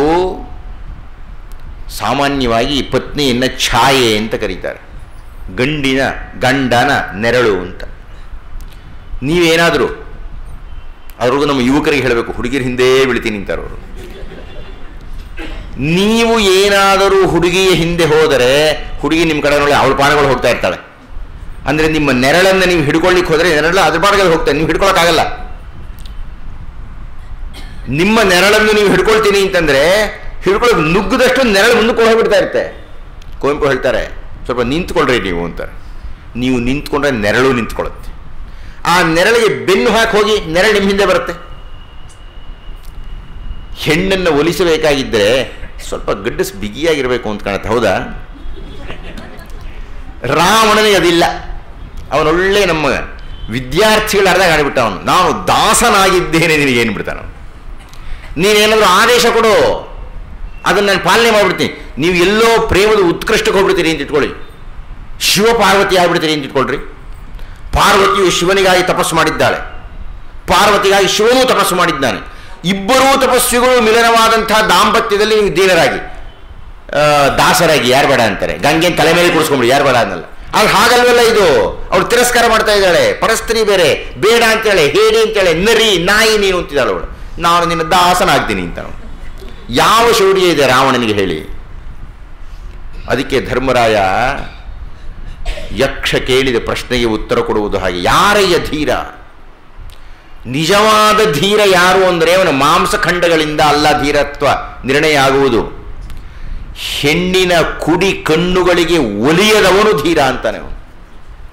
ಆ ಅಸ್ತ್ರವನ್ನು ಮೀರತಕ್ಕಂಥ ಶಕ್ತಿ ಇದೆಯಾ ನಿನಗೆ, ಅವನು ಧೀರ ಅಂತಾನೆ. ಅದಕ್ಕೆ ಈಶ್ವರನನ್ನು ಕಾಮಾರಿ ಅಂತ ಕರೆಯುವುದು, ಪಾಶುಪತಧಾರಿ ಅವನು. ರಾಮನಿಗೆ ಸೀತೆ ಮಾಲೆಯನ್ನು ಹಾಕಬೇಕು ಸ್ವಾಮಿ, ಗೆದ್ದು ಬಿಟ್ಟಿದ್ದಾನೆ ರಾಮ. ಸೀತೆ ಬರ್ತಾ ಇದ್ದ ಹಾಗೆ ಮದುವೆ ಆಗ್ಬಿಟ್ಟ. ನಮ್ಮ ಅಪ್ಪನ ಕೇಳ್ರಿ ಇಂದ ಪಾಪ ಬಾ ಅನ್ನಲಿಲ್ಲ ಅವನು. ನಾವು ಮದುವೆ ಮುಂಚೆ ಮರದ ಕೆಳಗೆ ಗಂಟೆ ಮಾತಾಡಿದ್ದೆ ನಾವು. ಅಥವಾ ಮದುವೆ ನಡೀತಾ ಇದ್ದಾಗಲೂ ಮಾತಾಡಿದ್ದೆ. ಅರೆ ಜೀವನವೆಲ್ಲ ಮಾತಾಡೋದಿದ್ದೇ ಇರುತ್ತೆ, ಎಲ್ಲಿರುತ್ತೆ 2 ವರ್ಷ ಮಾತೇ ಇರಲ್ಲ ಆಮೇಲೆ. ಆದರೆ ನಾವು ಎಷ್ಟು ದುರ್ಬಲರಾಗಿಬಿಡ್ತೀವಿ ಯಾವಾಗ ಅಂತಂದರೆ, ದೀನರಾಗಿಬಿಡ್ತೀವಿ. ಅಂದರೆ ದೀನರಾಗಿ ಬಿಟ್ಟರೆ ರಾವಣನ ಅಂಶ ಬಂದಿದೆ ಅಂತ ದಾಸನಾಗಿಬಿಟ್ಟು ಪ್ರಾರ್ಥನೆ ಮಾಡ್ತಾ ಇದ್ದಾನೆ, ಬೈಸ್ಕೊಂಡಿದ್ದಾನೆ. ಹೋಗಲಿಲ್ಲ. ಇಷ್ಟೆಲ್ಲ ಸೀತೆಯನ್ನು ಕಾಡಿಸ್ತಾ ಇದ್ದಾಗ ಒಬ್ಬ ಅವಸರದವನು ಬಂದು ಕರೆದ, ಸ್ವಾಮಿ ಪ್ರಹಸ್ತರು ಏನೋ ಮಂತ್ರಾಲೋಚನೆ ಮಾಡಬೇಕು ಅಂತಿದ್ದಾರೆ, ದಯವಿಟ್ಟು ಬನ್ನಿ. ರಾವಣ ಹೆಸರು ಹಾಕುಂಟು. ರಾವಣ ಆ ಕಡೆ ಹೋಗ್ತಾ ಇದ್ದಾಗೇನೆ ಆ ರಾಮನ ಶಿರಸ್ಸು ಆ ಬಿಲ್ಲು ಮಾಯ ಆಗಿಬಿಡತ್ತಂತೆ. ಈ ಪೆದ್ದಕನಿಗೆ ಅದು ಗೊತ್ತಾಗಲಿಲ್ಲ ಇದು ಮಾಯ ಅಂತ. ತುಂಬ ಮುಗ್ಧ ಹೆಣ್ಣು ಆಕೆ, ಅಳುತ್ತಾ ಕೂತ್ಕೊಂಡಿದ್ದಾಳೆ. ಸರಮೆ ಅಂತ ವಿಭೀಷಣನ ಹೆಂಡತಿ ಆಕೆ ಬಂದು ಸೀತೆಗೆ ಸಮಾಧಾನ ಮಾಡಿದ್ಲು, ಹೇಳಿದ್ಲು, ಇದು ನಂಬಬೇಡ, ಇದು ಕೇವಲ ಮಾಯೆ, ಇದು ನೀನು ಯಾಕೆ ಒದ್ದಾಡ್ತಾ ಇದ್ದೀಯಾ? ನಾನು ಈಗಲೇ ಹೋಗಿ ರಾವಣ ಯಾತಕ್ಕೆ ಹೋಗಿದ್ದಾನೆ ಅಂತ ವಿಷಯ ತಿಳ್ಕೊಂಡು ಬರ್ತೀನಿ, ಸ್ವಲ್ಪ ಹೊತ್ತು ಕೂತಿರಿಲ್ಲಿ, ಒದ್ದಾಡಬೇಡ, ನನಗೆ ಗೊತ್ತು ಅಂತ ಹೇಳಿ ಹೋಗಿ ಕೊಂಚ ಹೊತ್ತು ಬಿಟ್ಟು ಬಂದು ಹೇಳಿದ್ದು. ಯಾಕೆ ಗೊತ್ತಾ ಈಗ ರಾವಣ ಓಡಿ ಹೋಗಿದ್ದು? ರಾಮ ಸೇತುವನ್ನು ಕಟ್ಟಿ ದಕ್ಷಿಣ ತೀರಕ್ಕೆ ಬಂದು ಬಿಟ್ಟಿದ್ದಾನೆ, ಬೀಡು ಬಿಟ್ಟಿದ್ದಾನೆ ಅಂತ ಹೆದರ್ಕೊಂಡು ಒಂದು ಸಭೆ ನಡೀತಾ ಇದೆ ಅಲ್ಲಿ. ಅದರಲ್ಲಿ ಹೇಗೆ ಮಾಡೋದು ಅಂತ ಚರ್ಚೆ ಮಾಡೋಕೆ ಹೋಗಿದ್ದಾನೆ, ನೀನೇ ಗೊತ್ತಾಡ್ತಾ ಇದೀಯಾ? ಆಗ ಸೀತೆಗೆ ಸ್ವಲ್ಪ ಸಮಾಧಾನ ಆಯಿತು. ಅಂದರೆ ರಾವಣನ ನಡೆ ಎಲ್ಲ ಕೇವಲ ಇಂತಹ ಕುಹಕದ್ದು. ರಾವಣನ ನಡೆ ಎಲ್ಲ ಯಾವಾಗಲೂ ವಕ್ರ ಮಾರ್ಗದಲ್ಲಿ ಜಯವನ್ನು ಸಾಧನೆ ಮಾಡಲಿಕ್ಕೆ ಸಾಧ್ಯ ಆಗುತ್ತೆ ಅಂತ ಯೋಚನೆ ಮಾಡ್ತಕ್ಕದ್ದು. ಇರಲಿ ಬಿಡಿ, ಈ ಯುದ್ಧವನ್ನು ಆರಂಭ ಮಾಡಿಬಿಡೋಣ. ಇನ್ನು 4 ದಿವಸದಲ್ಲಿ ಮುಗಿಸ್ಬೇಕಲ್ಲ ಯುದ್ಧಕಾಂಡ. ಯುದ್ಧ ಆರಂಭವಾಗಿದೆ. ಮುಷ್ಟಿಗೆ ಯುದ್ಧ, ಖಡ್ಗಕ್ಕೆ ಬಡಿತ. ಮರದಿಂದ ಶಿಲೆಯಿಂದ ಬಲವಾದ ಗದೆಯಿಂದ ವಾನರರು ಚೆಚ್ಚಿದರು ವೀರ ರಾಕ್ಷಸರನ್ನು.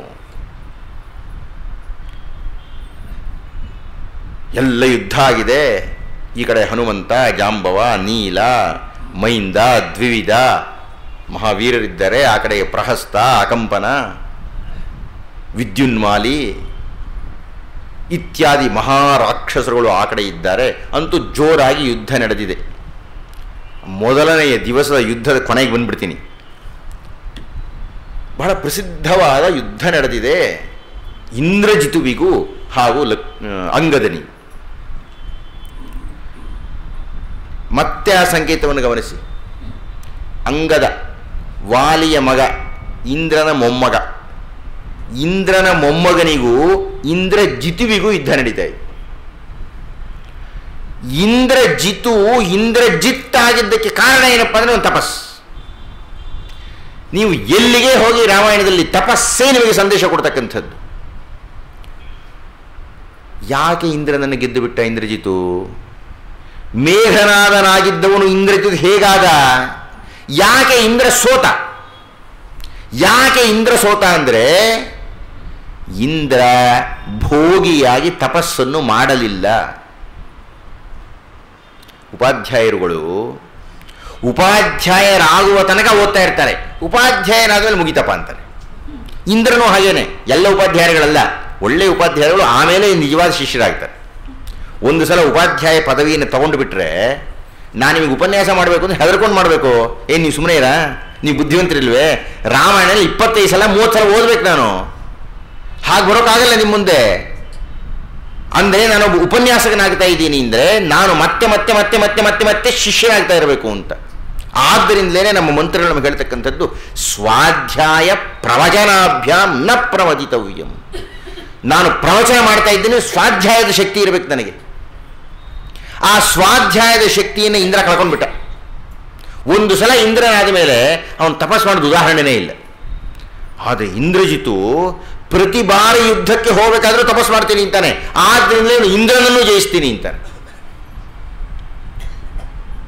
ಆದರೆ ಇಲ್ಲಿ ಇಂದ್ರಜಿತುವಿಗೆ ಸೋಲಾಗ್ತಾ ಇದೆ. ಇಂದ್ರಜಿತನಿಗೆ ಸೋಲು ಅಂಗದನ ಕೈಯಲ್ಲಿ. ಯಾಕಾಯಿತು? ಯಾಕೆ ಇಂದ್ರಜಿತುವಿಗೆ ಸೋಲಾಯಿತು ಅಂತಂದ್ರೆ, ಅಂಗದ ಇದ್ದಿದ್ದು ರಾಮನ ಸಖ್ಯದಲ್ಲಿ. ರಾಮ ಪ್ರಭಾವದಿಂದ, ಬ್ರಹ್ಮ ಪ್ರಭಾವದಿಂದ ತಪಸ್ಸಿನ ಜೊತೆಗೆ ಅಂಗದ ಮುಂದುವರಿತಾ ಇದ್ದಿದ್ದರಿಂದ ಇಂದ್ರಜಿತುವಿಗೆ ಸೋಲಾಗಿ ಬಿಡ್ತಂತೆ. ಈ ಯುದ್ಧ ಆರಂಭವಾಗುವ ಹಿಂದಿನ ದಿವಸ ಸುವೇಲ ಪರ್ವತವನ್ನು ಶ್ರೀರಾಮರು ಹತ್ತಿದ್ದಾರೆ. ತ್ರಿಕೂಟಾಚಲದಲ್ಲಿ ರಾವಣ ಕೂತಿದ್ದಾನೆ. ಆ ರಾವಣನನ್ನು ನೋಡ್ತಾ ಇದ್ದ ಹಾಗೆ ರಾಮನ ಪಕ್ಕದಲ್ಲಿ ಇದ್ದ ಸುಗ್ರೀವ ನೆಗೆದು ರಾವಣನ ಹತ್ರಕ್ಕೆ ಹೋಗ್ಬಿಟ್ಟು ಹೋಗಿ ಎರಡು ಕೊಟ್ಟ. ರಾವಣ ಕೊಡದಿರ್ತಾನೆ, ಅವನು ಕೊಟ್ಟ. ಯುದ್ಧ ಆಯಿತು, ಕಿತ್ತಾಡಿದ್ರು. ಬಹಳ ಸುಂದರವಾದ ಒಂದು ಸಂದರ್ಭ. ರಾಮಾಯಣದ ಯುದ್ಧ ಆರಂಭ ಆಗಿದ್ದು ಇಬ್ಬರು ರಾಜರ ಮಧ್ಯದಲ್ಲಿ. ಒಬ್ಬನು ರಾಕ್ಷಸ ರಾಜ, ಇನ್ನೊಬ್ಬರು ವಾನರ ರಾಜ. ಇನ್ನು ಯುದ್ಧ ಘೋಷಣೆ ಆಗಲಿಲ್ಲ, ಆಗಲೇ ಯುದ್ಧ ಆರಂಭ ಆಗ್ಬಿಡ್ತು. ಇದನ್ನು ನೋಡ್ತಾ ಇರತಕ್ಕಂಥವನು ನರರಾಜ, ಇದನ್ನು ನೋಡ್ತಾ ಇರತಕ್ಕಂಥವನು ಶ್ರೀರಾಮ. ರಾಕ್ಷಸ ವಾನರರ ಕಿತ್ತಾಟವನ್ನ, ಆ ಪ್ರಾಣಶಕ್ತಿ ಎನ್ನತಕ್ಕಂಥದ್ದು ನೋಡ್ತಾ ಇದೆ. ಆ ಯುದ್ಧದ ಕೊನೆಯಲ್ಲಿ ಏನಾಯಿತು ಅಂದರೆ ಬಹಳ ಅತ್ಯಂತ ಸ್ವಾರಸ್ಯಕರವಾದ್ದು. ಸುಗ್ರೀವ ರಾವಣರು ಯುದ್ಧ ಮಾಡ್ತಾ ಇದ್ದಾರೆ. ರಾವಣನಿಗೆ ಅನ್ನಿಸ್ತು, ನಾನು ಈ ಸುಗ್ರೀವನನ್ನು ನೇರವಾಗಿ ಯುದ್ಧ ಮಾಡಿ ಸೋಲಿಸ್ಲಿಕ್ಕೆ ಆಗ್ತಾ ಇಲ್ಲ. ಯಾಕೆಂದರೆ ಅವನು ಸುಗ್ರೀವ. ನೆನ್ನೆ ಹೇಳಿದ್ದೆ ಮೊನ್ನೆ, ಸುಗ್ರೀವ ಒಳ್ಳೆ ತಲೆ, ಅದರಲ್ಲಿಯೂ ರಾಮನ ಜಯ ಮಾಡಿಬಿಟ್ಟಿದೆ ಅವನೀಗ. ರಾಮನ ವಿರಹದಲ್ಲಿ ಇದ್ದಾಗ ಹನುಮಂತ ಬುದ್ಧಿ ಹೇಳಬೇಕಾಯ್ತು ಅವನಿಗೆ. ಈಗ ನಾನು ನೇರವಾಗಿ ಯುದ್ಧ ಮಾಡಿದರೆ ಸುಗ್ರೀವನನ್ನು ಸೋಲಿಸಲಿಕ್ಕೆ ಆಗೋದಿಲ್ಲ ಅಂಥೇಳಿ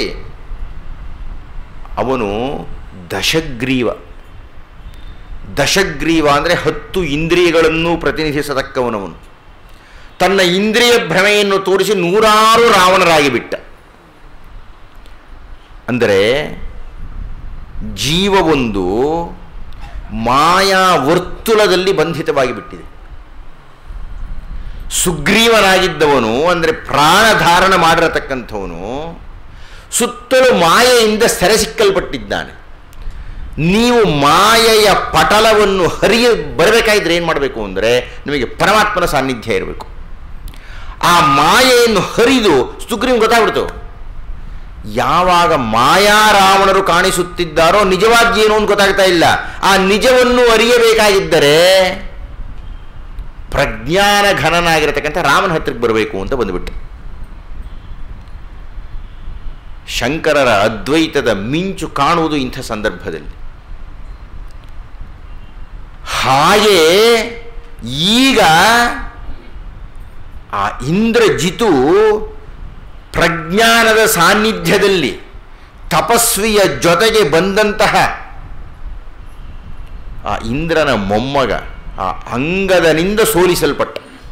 ಏನು ಮಾಡಬೇಕೀಗ? ಅವರಪ್ಪ ಮಾಡಿದ್ದೆ ಅವನು ಮಾಡಿದ, ಮಾಯ ಆಗಿಬಿಟ್ಟು. ಮಾಯವಾದನು ಇಂದ್ರಜಿತ್ತು, ಶತ್ರುವಿಗೆ ಕಾಣದಾಗಿ ಬಿಟ್ಟ.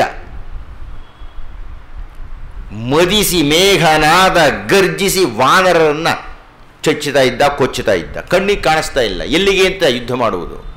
ಆಗ ನೆರವಾಗಲಿಕ್ಕಾಗಿ ರಾಮಲಕ್ಷ್ಮಣರು ಬಂದರು. ಶತ್ರು ಕಾಣುತ್ತಿಲ್ಲ, ಬಾಣಗಳ ಮಳೆ ಮಾತ್ರ. ರಾಮಲಕ್ಷ್ಮಣರನ್ನು ಕಂಡನ ಇಂದ್ರಜಿತು. ರಾಮಲಕ್ಷ್ಮಣರನ್ನು ಆ ಇಂದ್ರಜಿತು ನೋಡಿದ. ನೋಡಿ ಅವನೇನು ಮಾಡದ? ಬಿಟ್ಟ ಸರ್ಪಾಸ್ತ್ರವನು, 100 ಬಾಣಗಳು ಬಿಗಿದುವು ಸಹೋದರರ ಅಡಿಯಿಂದ ಮುಡಿವರೆಗೆ. ಯಾವಾಗ ಇಂದ್ರಜಿತು ಸರ್ಪಾಸ್ತ್ರವನ್ನು ಬಿಟ್ಟನೋ ಅವು ಬಂದು ಹಿಡಿದು ಬಿಡ್ತಂತೆ ಸಹೋದರರನ್ನ ಅಡಿಯಿಂದ ಮುಡಿವರೆಗೆ. ಕಚ್ಚಿ ಹಿಡಿದು ಅಂಗುಲಂಗುಲದ ದೇಹಗಳ ನಿಶ್ಚೇಷ್ಟ ಶ್ರೀರಾಮ ಲಕ್ಷ್ಮಣರು ಒರಗಿದರು. ಮೊದಲ ದಿನ ಯುದ್ಧದಲ್ಲಿ ಇಂದ್ರಜಿತು ಗೆದ್ದಿದ್ದ. ರಾಮ ಲಕ್ಷ್ಮಣರಿಬ್ಬರು ನಿಶ್ಚೇಷ್ಟಿತರಾಗಿ ಬಿಟ್ಟಿದ್ದಾರೆ. ಸರ್ಪಾಸ್ತ್ರ ರಾಮ ಲಕ್ಷ್ಮಣರನ್ನು ಬಂಧಿಸಿ ಬಿಟ್ಟಿದೆ. ಅಂಗುಲಂಗುಲದ ದೇಹವನ್ನು ಕಚ್ಚಿ ಹಿಡಿದು ಬಿಟ್ಟಿವೆ. ಇಂದ್ರಜಿತುಗೆ ಮಹಾ ಸಂತೋಷ ಆಗಿಬಿಡ್ತು. ವಿಜಯಿಯಾಗಿ ಉನ್ಮತ್ತನಾಗಿ ಕೇಕೆ ಹಾಕಿ ಕೂಗಿ ತನ್ನ ರಾಕ್ಷಸರಿಗೆಲ್ಲ ಹೇಳಿದ, ನೋಡ್ರಿ ರಾಮಲಕ್ಷ್ಮಣರು ಸತ್ತು ಬಿದ್ದಿದ್ದಾರೆ. ರಾಮಲಕ್ಷ್ಮಣರನ್ನು ಸಾಯಿಸಿದ್ದೇನೆ ಅಂತ ತೀರ್ಪುಗೊಂಡಂತಹ ಇಂದ್ರಜಿತು ಹೋಗಿ ತಂದೆಯ ಮುಂದೆ ತನ್ನ ಪೌರುಷವನ್ನು ಕೊಚ್ಚಿಕೊಂಡ. ಊರನ್ನೆಲ್ಲ ಅಲಂಕಾರ ಮಾಡಿ ಅಂತ ಹೇಳಿದ ರಾವಣ.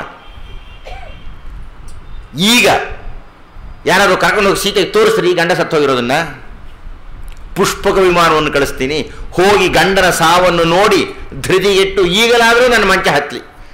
ರಾವಣನ ಹಣೆ ಬರಹವೇ ಇಷ್ಟ ಹೋಯಿತು. ಅವನು ಎಂಥ ಶಕ್ತಿವಂತ, ಎಂಥ ತಪಸ್ವಿಯಾಗಿದ್ದ, ಬ್ರಹ್ಮವರವನ್ನು ಹೊಂದಿದ್ದ.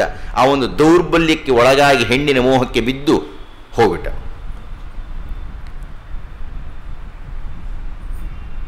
ವಿಮಾನವನ್ನು ತೆಗೆದುಕೊಂಡು ಸೀತೆಯ ಹತ್ತಿರ ಬಂದರು.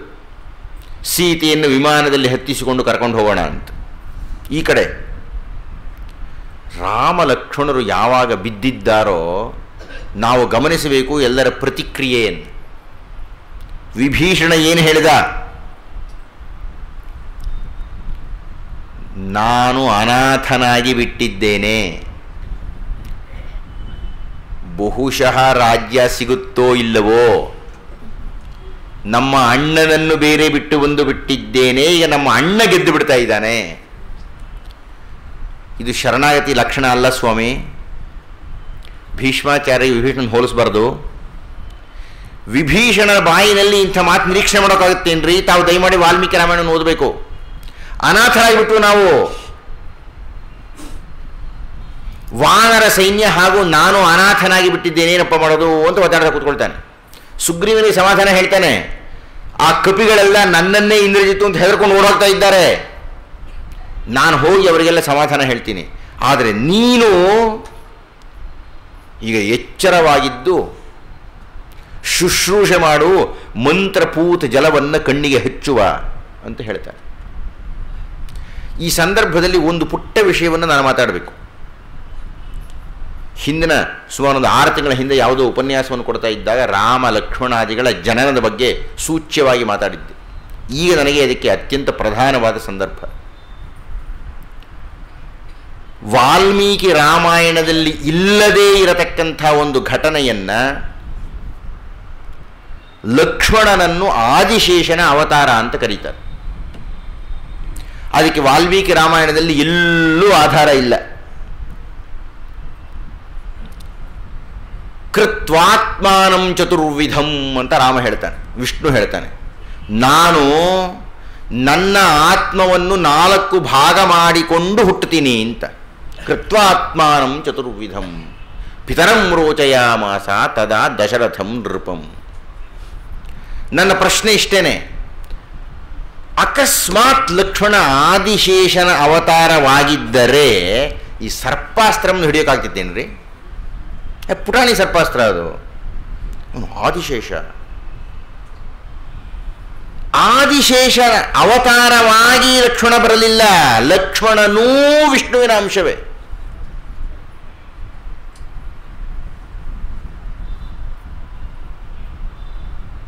ಆ ವಿಷ್ಣುವಿನ ಅರ್ಧ ಭಾಗದಲ್ಲಿ ಲಕ್ಷ್ಮಣ ಹಾಗೂ ಶತ್ರುಘ್ನರು ಹುಟ್ಟಿದರು ಅಂತ ವಾಲ್ಮೀಕಿಗಳು ಸಾಕ್ಷ್ಯ ಹೇಳ್ತಾರೆ. ವಿಷ್ಣೋರರ್ಧ ಸಮನ್ವಿತವು ಸುಮಿತ್ರ ಜನಯತ್ ಸುತವು. ಸುಮಿತ್ರೆಗೆ ಲಕ್ಷ್ಮಣ ಹಾಗೂ ಶತ್ರುಘ್ನರು ಅನ್ನತಕ್ಕಂಥ ಅವಳಿ ಹುಟ್ಟಿತು. ವಿಷ್ಣೋರರ್ಧ ಸಮನ್ವಿತವು, ವಿಷ್ಣುವಿನ ಪೂರ್ಣಾಂಶದಲ್ಲಿ ಅರ್ಧ ಭಾಗವಾಗಿ ಲಕ್ಷ್ಮಣ ಹಾಗೂ ಶತ್ರುಘ್ನರು ಹುಟ್ಟಿದರು. ಇನ್ನು ಕಾಲು ಅಂಶವಾಗಿ ಭರತ ಹುಟ್ಟಿದ. ಆ ಪೂರ್ಣ ವೃತ್ತದಲ್ಲಿ ಶ್ರೀರಾಮರದು 4ನೇ ಒಂದು ಭಾಗನೇ. ಹೀಗಾಗಿ ಲಕ್ಷ್ಮಣನನ್ನು ನಾವು ಆದಿಶೇಷನ ಅವತಾರ ಅಂತ ಹೇಳಿಬಿಟ್ರೆ ವಿಷ್ಣುವಿನ ಅವತಾರ ಅಲ್ಲ ಅಂತ ಹೇಳಿದಾಗ್ಬಿಡುತ್ತೆ. ವಿಷ್ಣುವಿನ 4ನೇ ಒಂದು ಭಾಗದ ಅಂಶವಾಗಿ ಲಕ್ಷ್ಮಣ ಹುಟ್ಟಿದ್ದಾನೆ. ಹಾಗೆ ನೋಡಿದರೆ ಆ ಕ್ಷಾತ್ರದ ಅಂಶವೆಲ್ಲ ಲಕ್ಷ್ಮೀ ಕಳೆಯೆಲ್ಲ ಸೇರಿರುವುದು ಲಕ್ಷ್ಮಣನಲ್ಲಿ. ಆ ರಾಜ್ಯ ಲಕ್ಷ್ಮಿಯನ್ನು ಬೇಕು ಅಂತ ಹೇಳಿದವನೇ ಲಕ್ಷ್ಮಣ. ರಾಮ ಬೇಡ ಅಂತ ಹೇಳಿದ. ಹೇಗೂ ಇರಲಿ, ಇದನ್ನು ದಾಖಲು ಮಾಡಿದ ಮೇಲೆ ಆ ರಾಮ ಲಕ್ಷ್ಮಣರಿಬ್ಬರು ನಿಶ್ಚೇಷ್ಟಿತರಾಗಿದ್ದಾರೆ. ಎಲ್ಲ ಅಳ್ತಾ ಇದ್ದಾರೆ, ಎಲ್ಲ ಒದ್ದಾಡ್ತಾ ಇದ್ದಾರೆ. ಏನು ಮಾಡುವುದು ಅಂತ ಮುಂದೆ ಗೊತ್ತಾಗ್ತಾ ಇಲ್ಲ.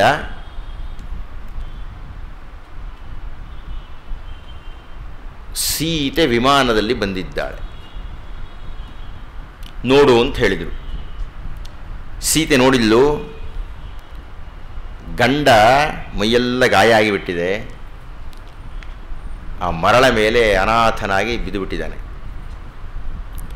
ಮೈದುನನ್ನು ನೋಡಿ ಅವಳಿಗೆ ಶೋಕ ಜಾಸ್ತಿ ಆಗಿಬಿಡುತ್ತಂತೆ. ಯಾಕೆ ಅಂದರೆ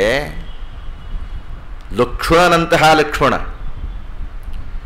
ಇಡೀ ರಾಮಾಯಣದಲ್ಲಿ ನಿಜವಾದ ಸಂತ ಅಂತ ಹೇಳಿದರೆ ಲಕ್ಷ್ಮಣ, ನಿಜವಾದ ನಿಷ್ಕಾಮ ಕರ್ಮ ಯೋಗಿ ಅಂದರೆ ಲಕ್ಷ್ಮಣ. ಲಕ್ಷ್ಮಣನಿಗೆ ಕಾಡಿನ ವಾಸ ಯಾರಿಗೆ ಹೇಳಿದರು? ಸ್ವ ಇಚ್ಛೆಯಿಂದ ರಾಮನನ್ನೇ ಕಾಡಿಗೆ ಹೋಗಬೇಡ ಅಂತ ಹೇಳ್ತಾ ಇದ್ದವನು ಯಾವಾಗ ರಾಮ ಕಾಡಿಗೆ ಹೋಗ್ತೀನಿ ಅಂತ ನಿರ್ಣಯ ಮಾಡಿದ್ನೋ, ಅಣ್ಣ ಅತ್ತಿಗೆಯರನ್ನು ತಂದೆ ತಾಯಿ ಅಂತ ಪರಿಭಾವನೆ ಮಾಡಿಕೊಂಡು ಅವರ ಸೇವೆ ಮಾಡಲಿಕ್ಕೆ ಬಂದುಬಿಟ್ಟ ಅವನು. ಆ ಮೂವರಲ್ಲಿ ರಾಮ ಸೀತಾ ಲಕ್ಷ್ಮಣರಲ್ಲಿ ಅತ್ಯಂತ ಕಷ್ಟಪಟ್ಟಿದ್ದು ಲಕ್ಷ್ಮಣ. ದಾರಿಯಲ್ಲಿ ಹೋಗುತ್ತಾ ಇದ್ದರೆ ಮುಳ್ಳು ಕಂಬಿಗಳನ್ನು ಅಡ್ಡ ತೆಗಿತಾ ಇದ್ದ, ಮರವನ್ನು ಕಟ್ತಾ ಇದ್ದ, ಆಹಾರವನ್ನು ತಂದು ಕೊಡ್ತಾ ಇದ್ದ. ಆತನಷ್ಟು ಬಹುದೊಡ್ಡ ಕರ್ಮಯೋಗಿ ರಾಮಾಯಣದಲ್ಲಿ ಯಾರೂ ಬರಲಿಕ್ಕೆ ಸಾಧ್ಯವೇ ಇಲ್ಲ. ಇಷ್ಟಾಗಿಯೂ ಸೀತೆಯಿಂದ ಭರ್ತ್ಸನೆಗೆ ಒಳಗಾಗಿಬಿಟ್ಟ, ಸೀತೆಯ ನಿಂದನೆಗೆ ಗುರಿಯಾಗಿಬಿಟ್ಟ. ಆದ್ದರಿಂದ ಅವಳು ವಿಮಾನದಿಂದ ನೋಡಿ ಮೈದುನನ್ನು ನೋಡಿ ಅಳುತ್ತಾ ಕೂತ್ಕೊಂಡ್ಬಿಡ್ತಾಳು. ಎಂಥ ಒಳ್ಳೆಯವನು, ನನ್ನಿಂದಾಗಿ ಇವರಿಬ್ಬರು ಇವತ್ತು ಸತ್ತು ಬಿದ್ದಿದ್ದಾರೆ. ನಾನು ಅಂದು ಆ ರೀತಿ ಮಾತನಾಡದೇ ಇದ್ದಿದ್ದರೆ ಏನೂ ಆಗ್ತಾನೆ ಇರಲಿಲ್ಲ. ಲಕ್ಷ್ಮಣ ಹೇಳ್ತಾನೆ, ಏನಮ್ಮ ಮಾತಾಡ್ತಾ ಇದ್ದೀಯ? ಶ್ರೋತಯೋರುಭಯೋರ್ಮೇವ ತಪ್ತ ನಾರಾಚ ಸನ್ನಿಭಂ ಅಂದಿರ್ತಾನೆ. ಏನಮ್ಮ ಅತ್ತಿಗೆ ಹೀಗೆ ಮಾತಾಡ್ತಾ ಇದೆಯಲ್ಲ, ಕಿವಿಯಲ್ಲಿ ಸೀಸವನ್ನು ಕಾದು ಹೊಯ್ದಂತೆ ಮಾತಾಡ್ತಾ ಇದ್ದೀಯ ನೀನು. ಈ ಶ್ಲೋಕವನ್ನು ನೆನಪಿಟ್ಕೊಳ್ಳಿ, ನಾನು ಕೊನೆ ದಿವಸ ಮಾತಾಡಬೇಕಾಗಿದೆ ನಿಮ್ಮ ಹತ್ರ. ಶ್ರೋತಯೋರ್ ಉಭಯೋರ್ಮೇವ, ಎರಡೂ ಕಿವಿಗಳಲ್ಲಿ ತಪ್ತ, ಬಿಸಿಯಾಗಿರತಕ್ಕಂಥ, ದಹಿಸ್ತಾ ಇರತಕ್ಕಂಥ, ತಾಪಮಾನವಾಗಿರತಕ್ಕಂಥ, ಕುದೀತಾ ಇರತಕ್ಕಂಥ ಬೆಂಕಿಗೆ ಸದೃಶವಾಗಿರತಕ್ಕಂಥ ತಪ್ತ ನಾರಾಚ ಸನ್ನಿಭಂ ಅಂತ ಲಕ್ಷ್ಮಣ ಮಾತಾಡಿ ಹೋಗಿದ್ದಿದ್ದೇನೆ. ನೀವು ದಯವಿಟ್ಟು ಜ್ಞಾಪಕ ಇಟ್ಟಬೇಕು. ಯುದ್ಧಕಾಂಡದಲ್ಲಿ ನಾನು ಅದರ ಬಗ್ಗೆ ಮಾತಾಡಬೇಕಾಗಿದೆ. ಯಾಕೆಂದರೆ ಮಹಿಳೆಯರೆಲ್ಲ ನೆನ್ನೆ ಯಾರೋ ಒಂದಿಬ್ಬರು 3 ಜನ ಪ್ರಶ್ನೆ ಕೇಳಿದರು ನನ್ನನ್ನು. ಆ ಲಕ್ಷ್ಮಣನನ್ನು ಶ್ರೀರಾಮರನ್ನು ನೋಡಿ ಸೀತೆ ಗೋಳಾಡಿದ್ದಾಳೆ. ಆಗ ಅವಳ ಜೊತೆಗೆ ತ್ರಿಜಟೆ ಇದ್ದಳು. ಅವಳು ಹೇಳಿದ್ದು, ನೋಡಮ್ಮ ಸೀತಾದೇವಿ, ಇದೆಲ್ಲ ನಂಬಬೇಡ, ಅವರು ಸತ್ತಿಲ್ಲ. ಅವರು ಸತ್ತೇ ಬಿಟ್ಟಿದ್ದರೆ ಆ ಕಪಿಗಳೆಲ್ಲ ಗೋಳಾಡ್ತಾ ಇರಬೇಕಾಯಿತು. ಅವರು ಯಾರು ಅಳುತ್ತಾ ಇಲ್ಲ, ಅವರೆಲ್ಲ ಕಾತುರದಿಂದ ನೋಡ್ತಾ ಇದ್ದಾರೆ. ಕಾತುರದಿಂದ ನೋಡ್ತಾ ಇದ್ದಾರೆ ಅಂದರೆ ಅಂತ್ಯ ಆಗಿಲ್ಲ, ಏನೋ ಬದಲಾವಣೆ ಆಗಬಹುದು ಅನ್ನುವ ನಿರೀಕ್ಷಣೆ ಇದೆ. ಇದು ಮೊದಲನೆಯ ಕಾರಣ. ಎರಡನೆಯ ಕಾರಣ, ಆ ರಾಮಲಕ್ಷ್ಮಣ ಮುಖಗಳನ್ನು ನೋಡು, ಅದರೊಳಗೆ ಏನಾದರೂ ಪ್ರೇತಗಳ ಇದೆಯೇ? ಸ್ವಲ್ಪ ಕಾಂತಿ ಇದೆ. ಆದ್ದರಿಂದ ಅವರು ಸತ್ತಿದ್ದಾರೆ ಅಂತ ನೀನು ಒದ್ದಾಡಬೇಡ. ಇನ್ನು ಮೂರನೆಯದಾಗಿ ಈ ಪುಷ್ಪಕ ವಿಮಾನ ಇದೆಯಲ್ಲಮ್ಮ, ಈ ಪುಷ್ಪಕ ವಿಮಾನಕ್ಕೆ ಒಂದು ಶಕ್ತಿ ಇದೆ. ಅದೇನಪ್ಪ ಅಂತಂತ ಹೇಳಿದರೆ, ವಿಧವೆಯರನ್ನು ಅದು ತನ್ನಲ್ಲಿ ಹೊತ್ತುಕೊಳ್ಳುವುದಿಲ್ಲ. ಪತಿಹೀನರನ್ನು ವಿಮಾನ ಹೊರುವುದಿಲ್ಲವಾದ್ದರಿಂದ ನೀನು ವಿಧವೆ ಆಗಿಲ್ಲ. ಅವಳು ಹೇಳಿದ ಸಮಾಧಾನವನ್ನು ಕೇಳಿಸ್ಕೊಳ್ತಾ ಇದ್ದ ಹೊತ್ತಿಗೆ ವಿಮಾನ ಮತ್ತೆ ಹೋಗುತ್ತೆ. ಇಲ್ಲಿ ವಾನರ ಸೈನ್ಯದ ಮಧ್ಯದಲ್ಲಿ ನಿಶ್ಚೇಷ್ಟಿತರಾಗಿರತಕ್ಕಂಥ ರಾಮ ಲಕ್ಷ್ಮಣರು ಇದ್ದಾರೆ. ಈಗೇನಾಗುತ್ತೆ, ಏನಾಗಬೇಕು? ಈಗ ಗರುಡನ ಆಗಮನ ಆಗತ್ತೆ. ಗರುತ್ಮಾನ್ ಯಾರವನು? ಋಗ್ವೇದದಲ್ಲಿ ಆ ಗರುತ್ಮಾನ್ ಅನ್ನ ಗಾಯತ್ರಿಯನ್ನು ತಂದವನು ಅಂತ ಹೇಳ್ತಾರೆ. ಗಾಯತ್ರಿ ಗಾಯತ್ರಿ ಅಂದ್ರೆ ಅರ್ಥ ಏನು? ಗಾಯಂ ಹಾಡು ಹೇಳತಕ್ಕಂಥದ್ದಂತೆ. ರಾಮಾಯಣವೆಲ್ಲ ಹಾಡು ಅಂತ ನಾನು ಮೊನ್ನೆ ಮಾತಾಡ್ತಾ ಹೇಳಿದ್ದೆ. ತಂತ್ರೀಲಯ ಸಮನ್ವಿತಂ ಅಂತ ಇಡೀ ರಾಮಾಯಣವೇ ಗಾಯತ್ರಿ ಎನ್ನುವ ಅರ್ಥದಲ್ಲಿ. ಇನ್ನೊಂದು ಅರ್ಥ ಏನು ಗಾಯತ್ರಿ ಅಂದರೆ? ಗಾಯಂ ತ್ರಾಯತಿ ಇತಿ ಗಾಯತ್ರಣಃ ಅಂತ. ಗಾಯಂ ಅಂದರೆ ಪ್ರಾಣ ಅಂತ.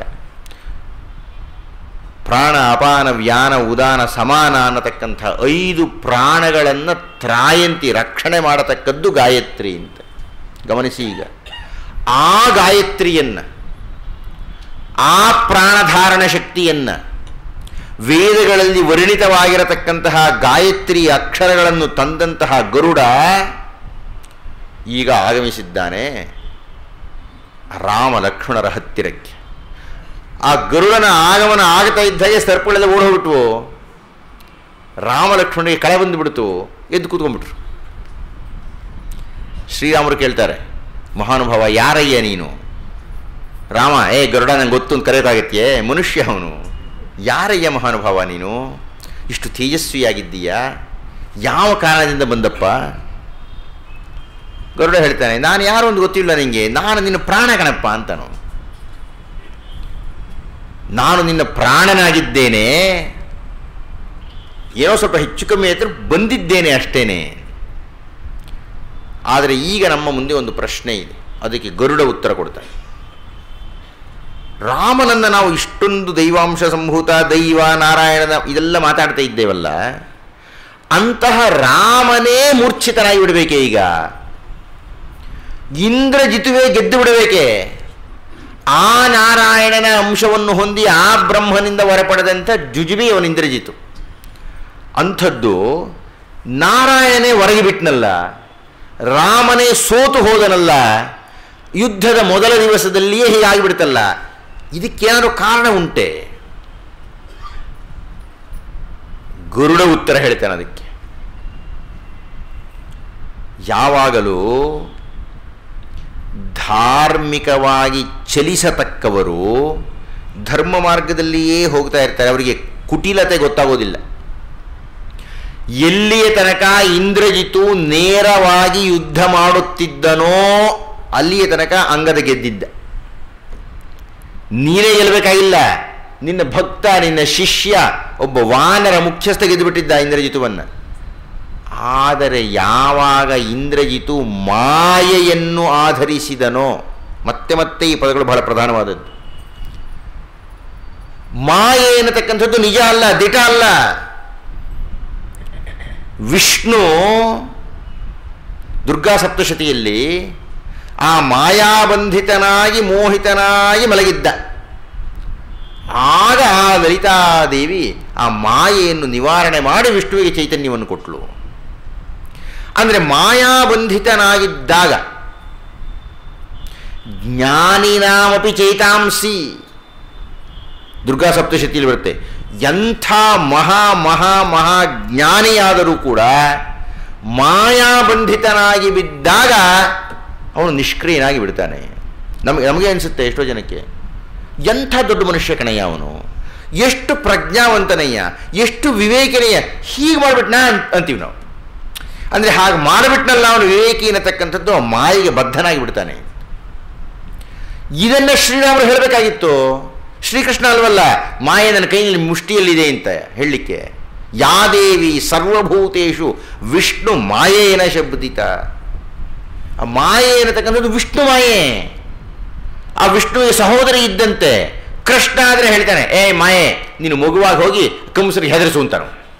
ರಾಮರು ಹಾಗೆ ಹೇಳುವಾಗಿಲ್ಲ, ಮನುಷ್ಯ ರೂಪದಲ್ಲಿದ್ದಾನೆ ಆತ. ಹೀಗಾಗಿ ರಾಮರು ಮಾಯೆಗೆ ಬಂಧಿತರಾಗಲೇಬೇಕು, ಅದು ಜನಕ್ಕೆ ಗೊತ್ತಾಗಬೇಕು. ರಾಮರು ಪುರುಷೋತ್ತಮನಾಗಿ ಹೀಗೆ ಮೂರ್ಛಿತನಾಗಿ ಬಿಟ್ನೆ ಅಂದರೆ ರಾಮರು ಮೂರ್ಛಿತರಾಗಲಿಲ್ಲ, ಮಾಯೆಗೆ ರಾಮತ್ತನು ಮೂರ್ಛಿತವಾಗಿದೆ. ಅದನ್ನು ಗರುಡನಿಂದ ವಾಲ್ಮೀಕಿಗಳು ಹೇಳಿಸ್ತಾರೆ. ಏನು ಮಾಯಾ ಮೋಹಿತನಾಗಿ ಬಂದ್ಬಿಡ್ತೀಯ ಈಗ ನೀನು.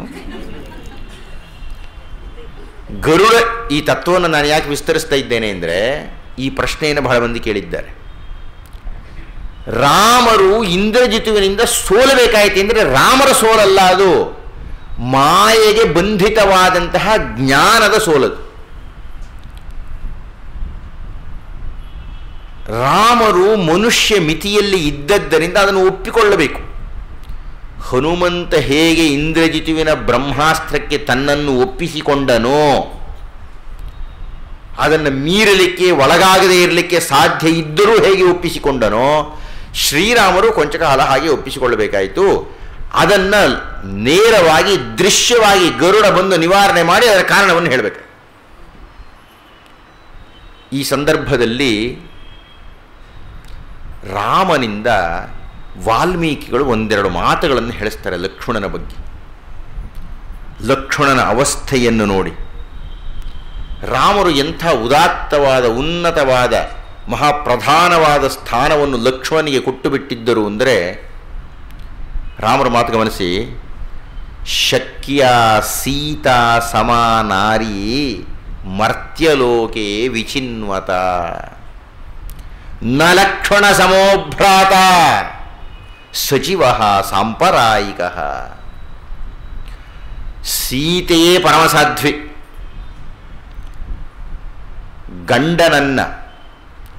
ಗಂಡನ ಸಂಪಾದನೆಯಲ್ಲಿ ಇದ್ದಾಗ ಹೆಂಡತಿಯರೆಲ್ಲರೂ ಹೊಗಳ್ತಾರೆ. ಅವನು ಸಂಬಳಕ್ಕಿನ್ನ ಹೆಚ್ಚಾಗಿ ತಂದದ್ದನ್ನೆಲ್ಲ ಆಸ್ವಾದನೆ ಮಾಡ್ತಾರೆ. ಅವನು ಹೆಚ್ಚಾಗಿ ತರಲಿಲ್ಲವಲ್ಲ ಅಂತ ಟೀಕೆಯೂ ಮಾಡ್ತಾರೆ. ಇಲ್ಲಿರೋರೆಲ್ಲ ಬಹಳ ಒಳ್ಳೆಯವರು, ಆದರೆ ಸಾಮಾನ್ಯವಾಗಿ ಗಂಡುಗಳು ಲಂಚ ತಗೊಳ್ತಾರೆ ಅಂದರೆ ಗಂಡಸರೆಲ್ಲ ಹೆಂಡತಿಯರ ಮೇಲೆ ಹೇಳ್ತಾರೆ. ಹೆಂಡತಿಯರಿಗೆ ಅದನ್ನು ತೃಪ್ತಿಪಡಿಸಬೇಕಾಯಿತು, ಇದನ್ನು ಮಾಡಬೇಕಾಯಿತು, ಆದ್ದರಿಂದ ನಾನು ಲಂಚ ತಗೊಳ್ತೀನಿ ಅಂತ ಹೇಳ್ತಾರೆ. ಆದರೆ ಸೀತಾದೇವಿ ನೋಡ್ರಿ, ಅದು ಎಂಥ ಮಹಾತಾಯಿನ್ರಿ ಯಾಕೆ. ತನಗೆ ಇದ್ದ ಸೌಖ್ಯಗಳನ್ನೆಲ್ಲ ಬಿಟ್ಟು ರಾಮ ನೀನು ಬರಬೇಡ ಅಂತ ನಿವಾರಣೆ ಮಾಡಿದರೂ ರಾಮನನ್ನು ಪ್ರಾರ್ಥನೆ ಮಾಡಿದ್ಲು, ರಾಮನನ್ನು ಬಲವಂತ ಮಾಡಿದ್ಲು, ರಾಮನ ಮುಂದೆ ಒತ್ತಳು ಕರೆದಳು. ಆಗಲೂ ರಾಮ ಕರ್ಕೊಂಡು ಹೋಗಲಿಲ್ಲ, ಗಂಡಸನೇ ಅನ್ಬಿಟ್ಲವಳು. ಹೆಂಡತಿನ ಜೊತೆ ಕರ್ಕೊಂಡು ಹೋಗಲ್ಲ ಅಂತ ಇದೆಯಲ್ಲ, ಪುರುಷ ವಿಗ್ರಹ. ನನ್ನ ಅಪ್ಪ ನಿನ್ನನ್ನು ಬರೀ ಗಂಡಸಿನ ವೇಷ ಇರೋ ನಪುಂಸಕ ಅನ್ಕೊಂಡ್ಬಿಟ್ರು ಅಂದ್ಬಿಟ್ಲವಳು. ರಾಮನಿಗೆ ಸಿಟ್ಟು ಬಂದು ಬರಲೇ ಅಂತ ಕಳ್ಕೊಂಡು ಹೋಗ್ಬೇಕು ಅವನ್ನ ಅಂತ. ರಾಮ ಹಾಗೆ ಮಾಡ್ದ ಕೊನೆಗೆ. ಯಾತಕ್ಕೆ? ಆ ಮುಳ್ಳು ತುಳ್ಕೊಂಡು ಕಷ್ಟಪಟ್ಕೊಂಡು ಅನುಭವಿಸ್ಕೊಂಡು ಒದ್ದಾಡುವುದಕ್ಕೆ ವನವಾಸಕ್ಕೆ ಬಂದಂಥ ಮಹಾತಾಯಿ ಯಾಕೆ? ರಾಮರು ಹೇಳ್ತಾ ಇದ್ದಾರೆ, ಶಕ್ಯ ಸೀತಾ ಸಮಾನಾರಿ ಮರ್ತ್ಯಲೋಕೆ ವಿಚಿನ್ವತ.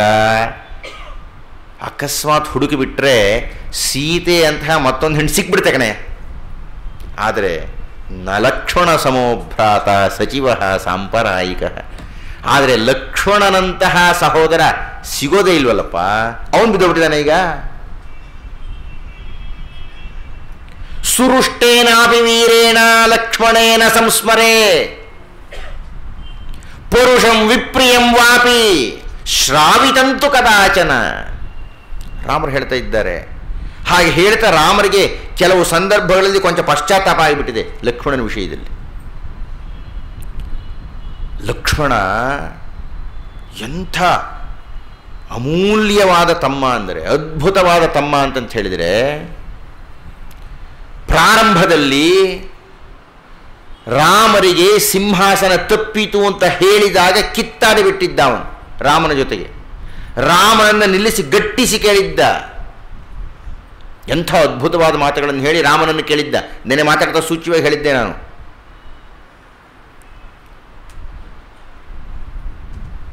ಅಂತಹ ಲಕ್ಷ್ಮಣ ನೋಡುಗರ ಕಣ್ಣಿಗೆ ಕರ್ಕಶವಾಗಿ ಕ್ರೂರವಾಗಿ ರಾಮನನ್ನೇ ನಿಲ್ಲಿಸಿ ಪ್ರಶ್ನೆ ಕೇಳಿದ್ದಾನೆ ಹಿಂದಿನ ದಿವಸ, ಕೆಲವು ವರ್ಷಗಳ ಹಿಂದೆ.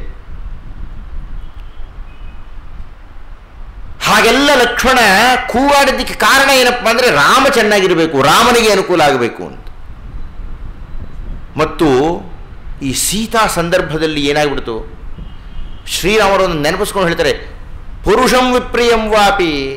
ಅಲ್ಲಯ್ಯ, ಈ ಲಕ್ಷ್ಮಣ ಅನ್ನೋನು ಎಂಥ ಉನ್ನತನಾಗಿ ಬಿಟ್ಟಿದ್ದ ಅಂದರೆ ಆ ಕಡೆ ಸೀತೆ ಬೈದ್ಲು, ನಿನ್ನ ನಂಬೋಕ್ಕಾಗಲ್ಲ ಅಂತ.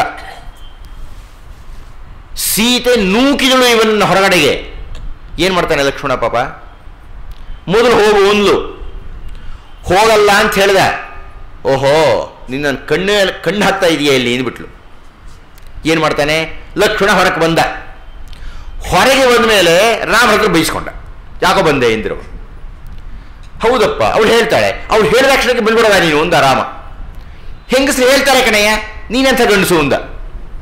ಪಾಪ ಲಕ್ಷ್ಮಣ ಏನು ಮಾಡ್ತಾನೆ, ಆತ ಸೀತೆ ಹತ್ರ ಬೈಸ್ಕೊಂಡ, ಈತ ರಾಮ ಹತ್ರ ಬೈಸ್ಕೊಂಡ, ಇಬ್ಬರ ಹತ್ರ ಬೈಸ್ಕೊಂಡು ಸುಮ್ಮನೆ ಇದ್ದ ಅವನು. ಪುರುಷಂ ವಿಪ್ರಿಯಂ ವಾಪಿ ಶ್ರಾವಿತಂತು ಕದಾಚನ. ಒಂದು ಸಲವಾದರೂ ಲಕ್ಷ್ಮಣ ಅಣ್ಣ ನೀನು ಮಾಡ್ತಾ ಇರೋ ಸರಿಯಿಲ್ಲ ಅಂತ ಹೇಳಿಲ್ಲ ಅವನು.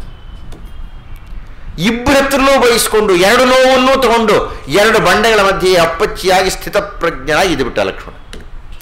ಇಂಥ ಲಕ್ಷ್ಮಣ ಒಳಗೆ ಬಿಟ್ಟಿದ್ದಾನಲ್ಲ, ಶ್ರಾವಿತಂತು ಕದಾಚನ.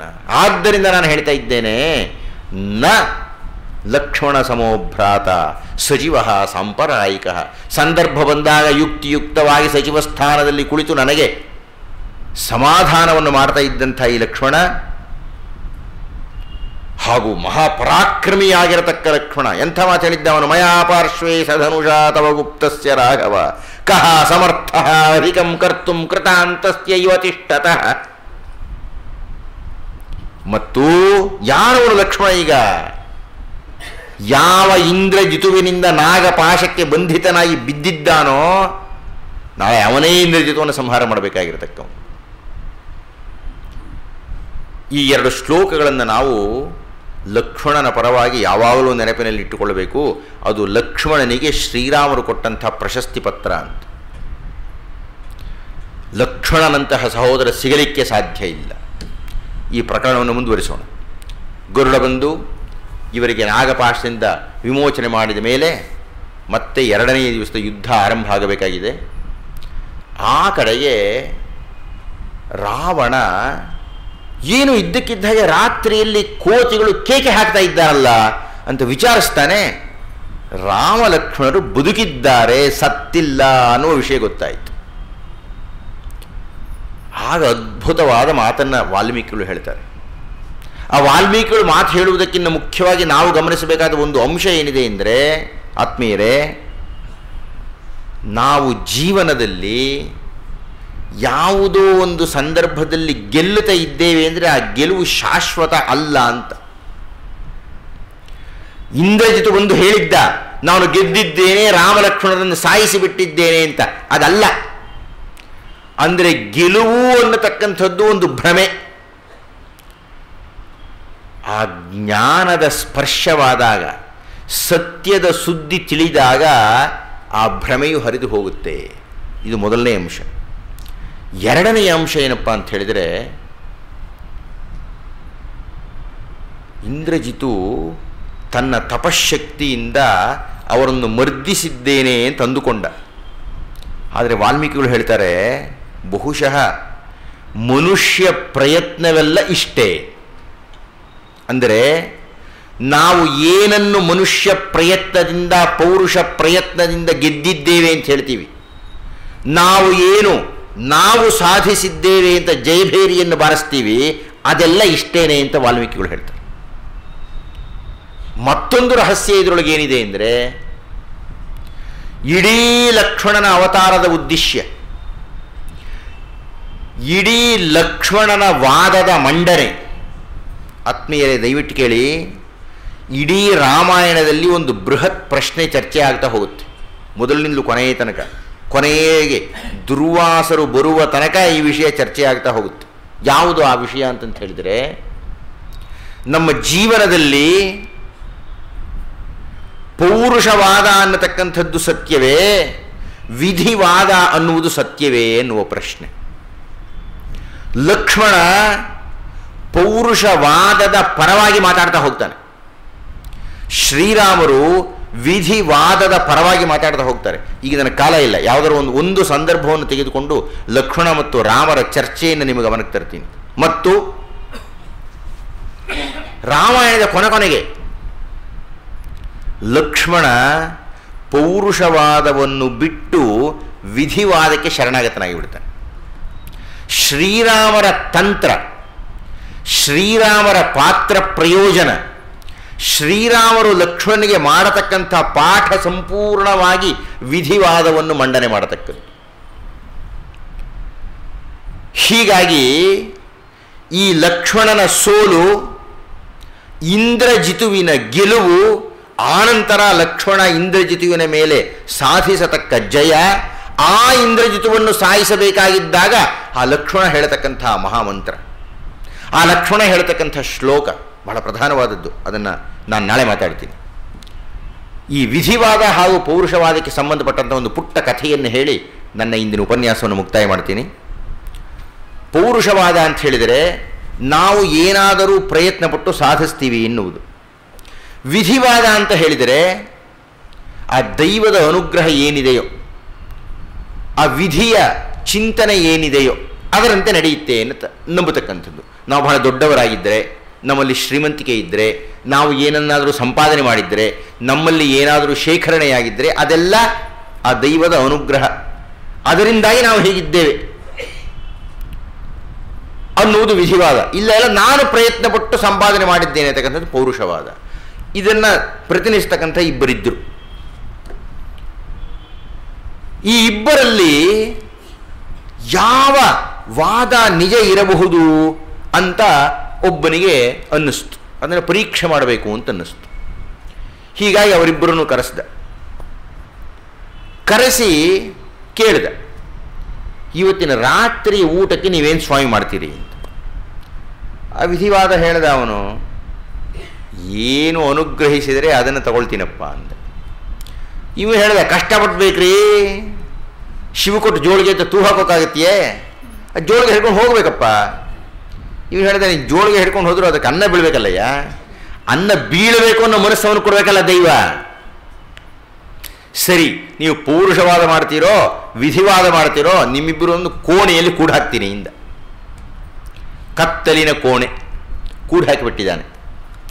ಇವರಿಬ್ಬರು ಆ ಕೋಣೆಯ ಮೂಲೆಗಳಲ್ಲಿ ಕೂತಿದ್ದಾರೆ. ಅವನು ವಿಧಿವಾದಿ ಹೇಳ್ದ, ದೈವ ನನಗೇನಾದರೂ ಕೊಡಬೇಕಾಗಿದ್ದರೆ ನಾನು ಇಲ್ಲಿರಲಿ, ಅರಣ್ಯದಲ್ಲಿ ಎಲ್ಲಾದರೂ ಇರಲಿ, ಅಲ್ಲಿಗೆ ದೈವ ನನಗೆ ಕೊಡುತ್ತೆ ಎಂದ. ಆದರೆ ವಿಧಿವಾದಿ ಸ್ವಲ್ಪ ತಾಳ್ಮೆ ಬೇಕು ಅವನಿಗೆ, ವಿಧಿ ಕೊಟ್ಟದ್ದನ್ನು ನಿರೀಕ್ಷಣೆ ಮಾಡಬೇಕು. ಪೌರುಷವಾದಿ ಹೇಳ್ದ, ಇಲ್ಲ ನಾನು ಪ್ರಯತ್ನ ಪಡ್ತೀನಿ, ನಾನು ಹುಡುಕ್ತೀನಿ, ಇಲ್ಲೇ ಏನಾದರೂ ಆಹಾರ ಸಿಗುತ್ತಾ ಅಂತ ನೋಡ್ತೀನಿ. ಕತ್ಲು ಏನು ಕಾಣಿಸ್ತಾ ಇಲ್ಲ, ತಡಕ್ತಾ ಹೋದ. ಇದ್ದಕ್ಕಿದ್ದೆ ಅವನು ಕೈಗೊಂದು ಮೂಟೆ ಸಿಕ್ಬಿಡ್ತು. ಅದನ್ನು ಬಿಚ್ತಾನೆ, ಕಡಲೆಕಾಯಿ ತಿನ್ನೋಕೆ ಶುರು ಮಾಡ್ದ. ಈ ವಿಧಿವಾದಿನ ಮೂದಲಿಸೋಕೆ ಶುರು ಮಾಡ್ದ. ಅಯ್ಯೋ ಪೆದ್ದ, ನೀನು ಮೂಲೆಯಲ್ಲಿ ಕೂತ್ಕೊಂಡಿದೀಯ, ನನಗೆ ಕಡಲೆಕಾಯಿ ಸಿಕ್ತು, ನೀನು ಪ್ರಯತ್ನ ಪಡು, ನಿಂಗೂ ಸಿಗುತ್ತೆ ಏನಾದ್ರೂ. ನಾನೇ ನಿನಗೆ ಕಡಲೆಕಾಯಿ ಕೊಡ್ಬೋದು, ಆದರೆ ನಿನಗೆ ಪೌರುಷದಲ್ಲಿ ನಂಬಿಕೆ ಇಲ್ವಲ್ಲ, ಆದ್ದರಿಂದ ನೀನು ಕಡಲೆಕಾಯಿ ಕೊಡಲ್ಲ ಅಂತ. ಕಡಲೆಕಾಯಿಗೆ ಒಂದು ಕಲ್ಲು ಸಿಕ್ತು, ನಿನ್ನ ಹಣೆ ಬರ ಕಲ್ಲು ತಗೋ ಅಂತ ಎಸ್ದಾಗ ಕಲ್ಲು ಒಂದು ಹಣೆಗೆ ತಗಲ್ತು, ಕೆಳಗೆ ಬಿತ್ತು. ವಿಧಿವಾದಿ ಅಂದ್ಕೊಂಡ, ಬಹುಶಃ ನನ್ನ ಹಣೆ ಬರಹ ಕಲ್ಲು ಅಂತ ಕಾಣುತ್ತೆ. ಕಡಲೆಕಾಯಿ ತಿಂತಾ ಇದ್ದಾನೆ, ಇನ್ನೊಂದು ಕಲ್ಲು ಸಿಕ್ತು, ಎಸ್ದ. ಈಗ 4 ಕಲ್ಲುಗಳು ಎಸ್ದ ಅವನು. ಕಡಲೆಕಾಯಿ ತಿಂದು ಮುಗಿಸ್ದ, ಹೊಟ್ಟೆ ತುಂಬಿತು. ಅವನು ಮೂದಲಿಸಿ, ನಾನು ಮಲಕ್ಕೊಳ್ತೀನಿ ಇಂದ.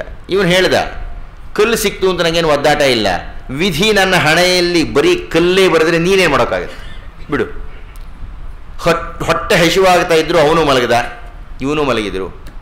ಬೆಳಕಾಗ್ತಾ ಇದೆ. ಆ ಬಾಗಿಲಿನ ಸಂದಿಯಲ್ಲಿ ಸೂರ್ಯನ ಕಿರಣ ಪ್ರವೇಶ ಆಯಿತು.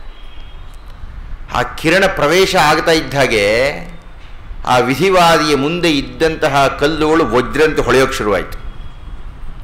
ನೋಡ್ತಾನೆ 4 ವಜ್ರಗಳವು. ಅವನು ಹೇಳ್ದ, ಅಯ್ಯ, ಕತ್ತಲು ನಿಂಗೆ ಆಹಾರ ಸಿಕ್ತು, ಬೆಳಕು ಬರ್ತಿದ್ದ ಹಾಗೆ ನನಗೆ ವಜ್ರ ಸಿಕ್ತು, ದೈವ ನನಗೆ ವಜ್ರವೇ ಕೊಟ್ಟ, ನಿನಗೆ ಕಡಲೆಕಾಯಿ ಕೊಟ್ಟ ಅಂತ ಹೇಳಿದ. ಆತ್ಮೀಯರೇ, ಈ ರೀತಿಯ ವಜ್ರ ಸ್ಥಾಪನೆಯಾಗಬೇಕಾಗಿದ್ದರೆ ನಾವು ರಾಮಪಥದಲ್ಲಿ ಹೋಗಬೇಕು. ಕಡಲೆಕಾಯಿ ಸಾಕು ಅನ್ನೋ ಹಾಗಿದ್ದರೆ ಪೌರುಷ ಪಥದಲ್ಲಿ ಇರಬೇಕು ಅಂತ ಹೇಳ್ತಾ ಇಂದಿನ ಉಪನ್ಯಾಸವನ್ನು ಮುಕ್ತಾಯ ಮಾಡ್ತಾ ಇದ್ದೇನೆ. ಒಂದು